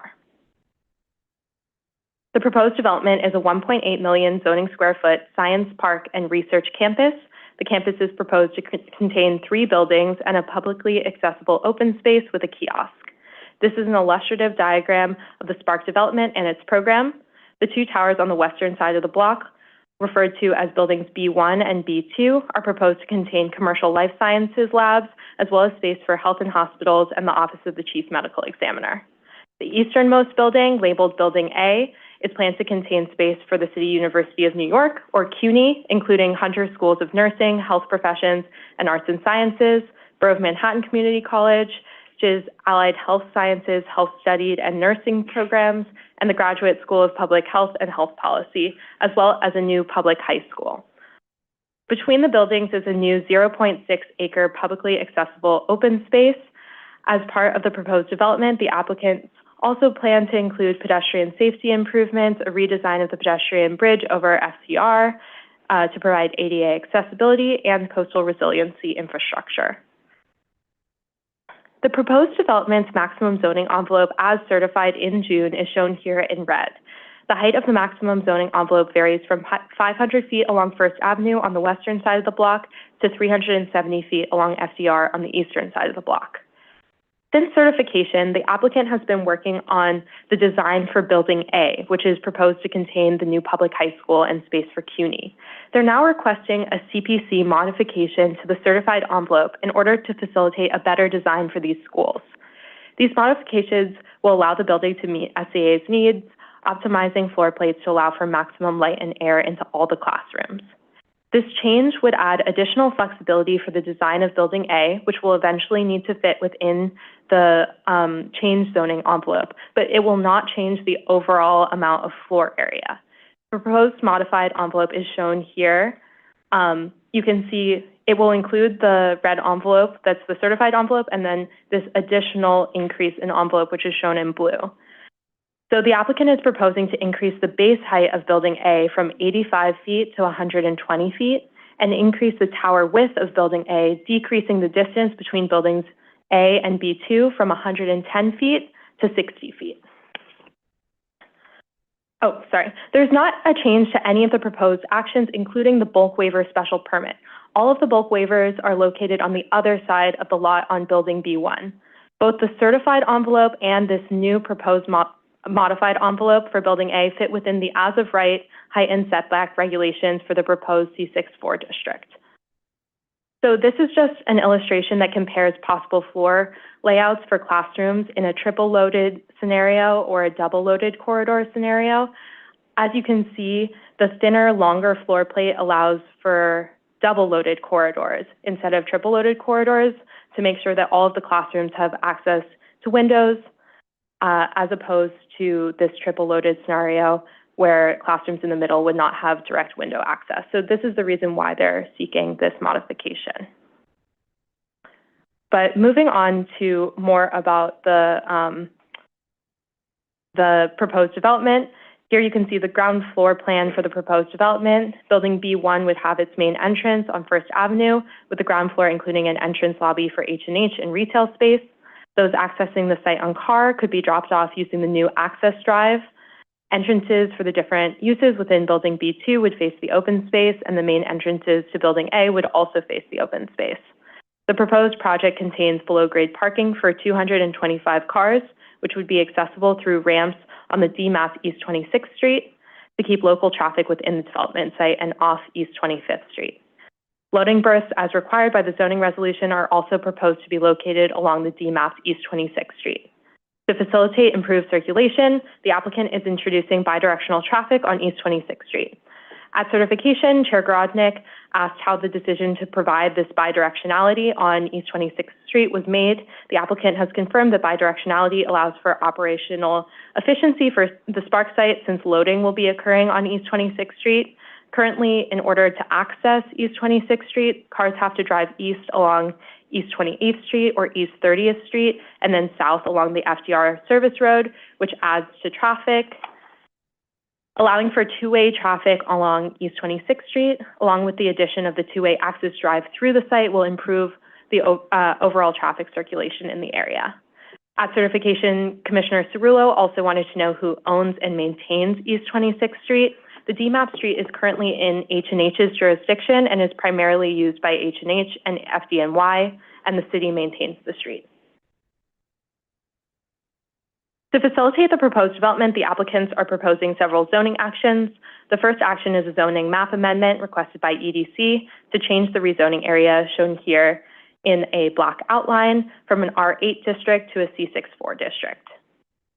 The second requested action is a zoning text amendment to Appendix F to establish an MIH area with MIH options 1 and 2 in an area coterminous with the rezoning area. Next, EDC is requesting a special permit pursuant to ZR 74171 to allow for use group 7 laboratory use not otherwise allowed by the underlying use regulations. EDC is also requesting a special permit pursuant to ZR 74901 to allow modifications to height and setback regulations for C64 districts. The requested bulk waivers include increasing the tower area beyond the alternative sky exposure plane and reducing the optional front open area for Building B1 along First Avenue and East 25th Street. The next action is a disposition of city-owned property sought by EDC and DCAS. In this action, the western parcel highlighted in blue is proposed to be disposed of to a private developer who will be selected by EDC through a request for proposal or RFP process. A portion of the eastern parcel highlighted in purple will be disposed of to CUNY. The open space will remain in city jurisdiction, but through this action, it may be disposed to the private developer of the western parcel for maintenance or otherwise for access easements as needed. The next action is site selection and the acquisition of real property interest for the OCME building in the OCME facility in Building B2. And this action is being sought by EDC, DCAS, and OCME. And EDC and DCAS are also seeking an acquisition action for the H&H Outpatient Care and Training Center in Building B1. Lastly, in a related application, EDC is seeking a city map change to demap the existing street lines, shown here in blue, and map new street lines along the sidewalk, as shown here in purple. This action will also demap the elevations of the existing pedestrian bridge to allow for a bridge that's ADA accessible and also has a higher clearance that matches city and state standards. The lead agency for seeker is the Office of the Deputy Mayor for Housing, Economic Development, and Workforce. A notice of completion for the Draft Environmental Impact Statement, or DEIS, was issued on June 20th, 2024. The DEIS identified significant adverse impacts with respect to historic and cultural resources, transportation, and construction. Mitigation measures are identified in the DEIS and will be explored further in the FEIS. On September 11th, 2024, Manhattan Community Board 6 voted to approve the applications with the application with conditions. The conditions relate to planning for affordable housing in CD6, maintaining sunlight in the Bellevue Sobriety Garden, securing commitments from the MTA for transit in the area, providing active ground floor retail, providing an MOU for community board and other public uses within Spark, context-specific design, and energy efficiency and environmental resilience. The resolution passed with a vote of 41 in favor and 1 opposed. Oh, sorry. Was I on the wrong slide for that? But, okay. I'm sorry. Sorry about that. On October 30th, 2024, the Manhattan Borough President recommended approval of the application with conditions. The conditions are related to prioritizing affordable housing in CD6 moving forward, fewer parking spaces, a broader range of uses for the commercial life sciences portion of Spark, workforce development opportunities, adding an early education facility on site, and working with H&H to open the Bellevue Gardens to the public. In summary, the applicants are requesting a number of actions to facilitate a science park and research campus with life sciences labs, health and hospital space, an OCME facility, CUNY, and a public high school. The campus is also proposed to contain a publicly accessible open space with a kiosk. The Commission asked a number of questions at certification. I've answered some of them today in my presentation, but we have notified the applicant of the rest of them so that they can respond on Wednesday at the public hearing. Thank you so much for listening. Are there any additional questions? Terrific. Thank you very much. There's a question from Commissioner Osorio. Thank you, Chair. Thanks so much. Just a quick question. I mean, we'll hear from them directly, but do you know if the MTA has responded to the question on the bus service, or is that something that we can request? I don't know. The applicant is aware of all of the requests from the BP and the CB, but I don't know if they have a response from the MTA or if EDC has a response related to that specific ask. Thank you. If we can follow up on that item, given that they may not be here. Thanks. Appreciate it. Thank you, Commissioner. Okay, we'll pick this one up on Wednesday. Thank you again, Ally. Thanks. Okay. The 10th item on our agenda is a pre-hearing review of a zoning map and zoning text amendments and special permit in Brooklyn Community District 7. Our presenter is Chuki Sai. I'll just note Commissioner Ramprashad is... For the record, I'm recused on this one. This time, Commissioner Ramprashad is recused. I got it right. Thank you very much, Commissioner. Okay, Juki.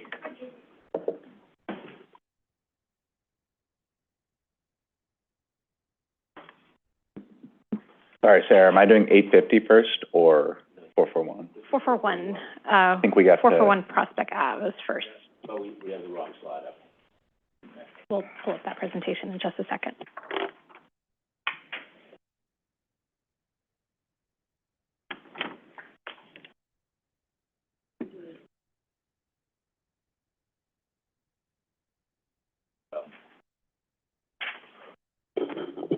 All right. Good afternoon, everyone. This is the pre-hearing review for the 441 and 467 Prospect Avenue rezoning, otherwise known as Arrow Linen. This is a private application by Arrow Linen Supply Company to facilitate 2 new 13-story developments totaling 248,000 square feet with 244 dwelling units, including 61 MIH units in Windsor Terrace, Community District 7, Brooklyn. This application is certified June 24th, 2024. The project area consists of a mid-block portion of Prospect Avenue. It totals 13 full tax lots. Among the 11 non-applicant-owned lots, 10 are 3-story, 3-unit residential buildings, and there is a 4-story, 16-unit residential building as well. The development site consists of 2 interior tax lots, one of which is a large flag-shaped lot. They have a combined total area of 54,085 square feet. The development site is improved with a 1- and 2-story laundry facility and unenclosed accessory parking. The surrounding area contains a mix of residential, commercial, and community facility uses. Prospect Park West, just east of the project area, is a local commercial corridor with a range of retail and service uses. Prospect Park is located 2 blocks to the north of the project area, and Greenwood Cemetery is 4 blocks south, just off the slide. The surrounding area is well served by public transit. The 15th Street station, served by the F and G lines, is less than a quarter mile from the project area, and 3 buses serve the area. The surrounding area is predominantly mapped R5B and R6B. There's an R8B district mapped at Bartel-Pritchard Square, and there are C24 commercial overlays mapped along Prospect Park West and in Bartel-Pritchard Square. The proposed actions to facilitate this project are 1, a zoning map amendment from an R5B district to an R71 district, 2, a zoning text amendment to create an MIH area, and 3, a zoning special permit to waive mandatory parking minimums. I should note that there's no parking proposed as part of this project. On September 9th and 12th, 2024, Community Board 7 held a 2-part public hearing, and on September 18th, 2024, voted 30 in favor and 6 against to disapprove the application with conditions.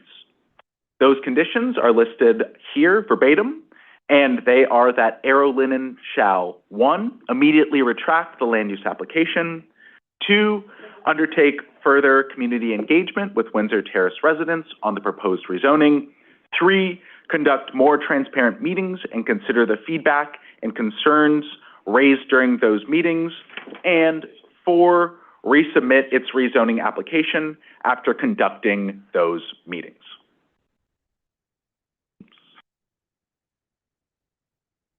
On October 9th, 2024, Brooklyn Borough President Antonio Reynoso held a public hearing, and on October 30th, 2024, submitted a recommendation to approve the application with modifications/conditions. Over the next 2 slides, you can see the recommendations as written by the Borough President, and I will summarize them. The Borough President's first recommendation is to substantially increase the percentage of affordable units and depth of affordability across the project to go beyond the MIH requirements. He offers 3 strategies for the applicant to achieve this. The first of those would be to go above and beyond the requirements of the MIH program to construct between 30% and 40% of the units in the buildings as permanently affordable housing units. The second of those strategies would be to adhere to MIH option 1 across the site, but to construct the project in 2 phases. One MIH only building, and one 100% affordable housing building financed through an HPD new construction program. The third of those strategies would be to construct one or both of the buildings using NYCHA Section 8 vouchers.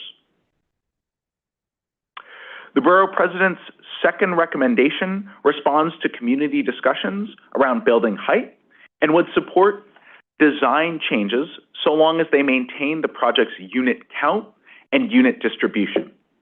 The Borough President notes that if a shorter, bulkier alternative is identified, there should be no significant reduction in the FAR of the project, including the number and diversity of units.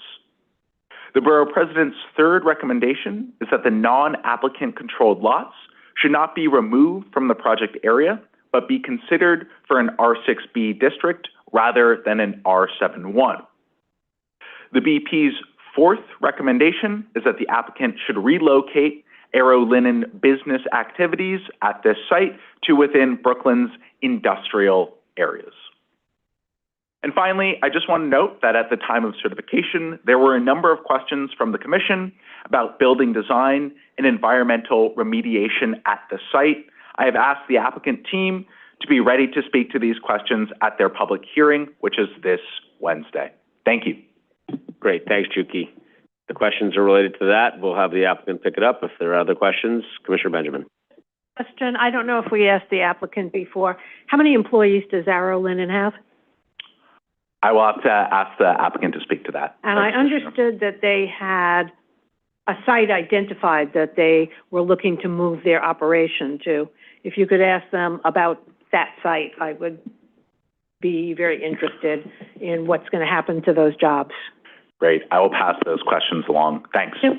Commissioner Sorio. Thank you, Chair. Thank you, Yuki. Just a quick question. Have you heard from HPD in terms of sort of like the recommendation that the Borough President is making in terms of the level of affordability here that could be possible?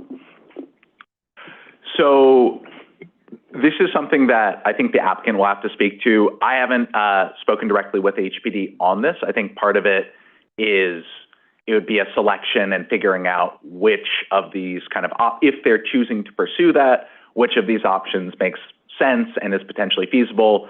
I will note that in the Borough President's recommendation, as I'm sure you're familiar, he spoke a little bit about the time that it would take for these subsidies to come through, which obviously I think is spoken to a bit in his recommendations. All that said, I've not spoken to HPD, and I think we can ask the applicant if they have on Wednesday. Thank you. No, I appreciate that, and we will ask the applicant. I just want to make sure that we have clarity from HPD that what's being recommended is actually possible. Okay. Thank you. Go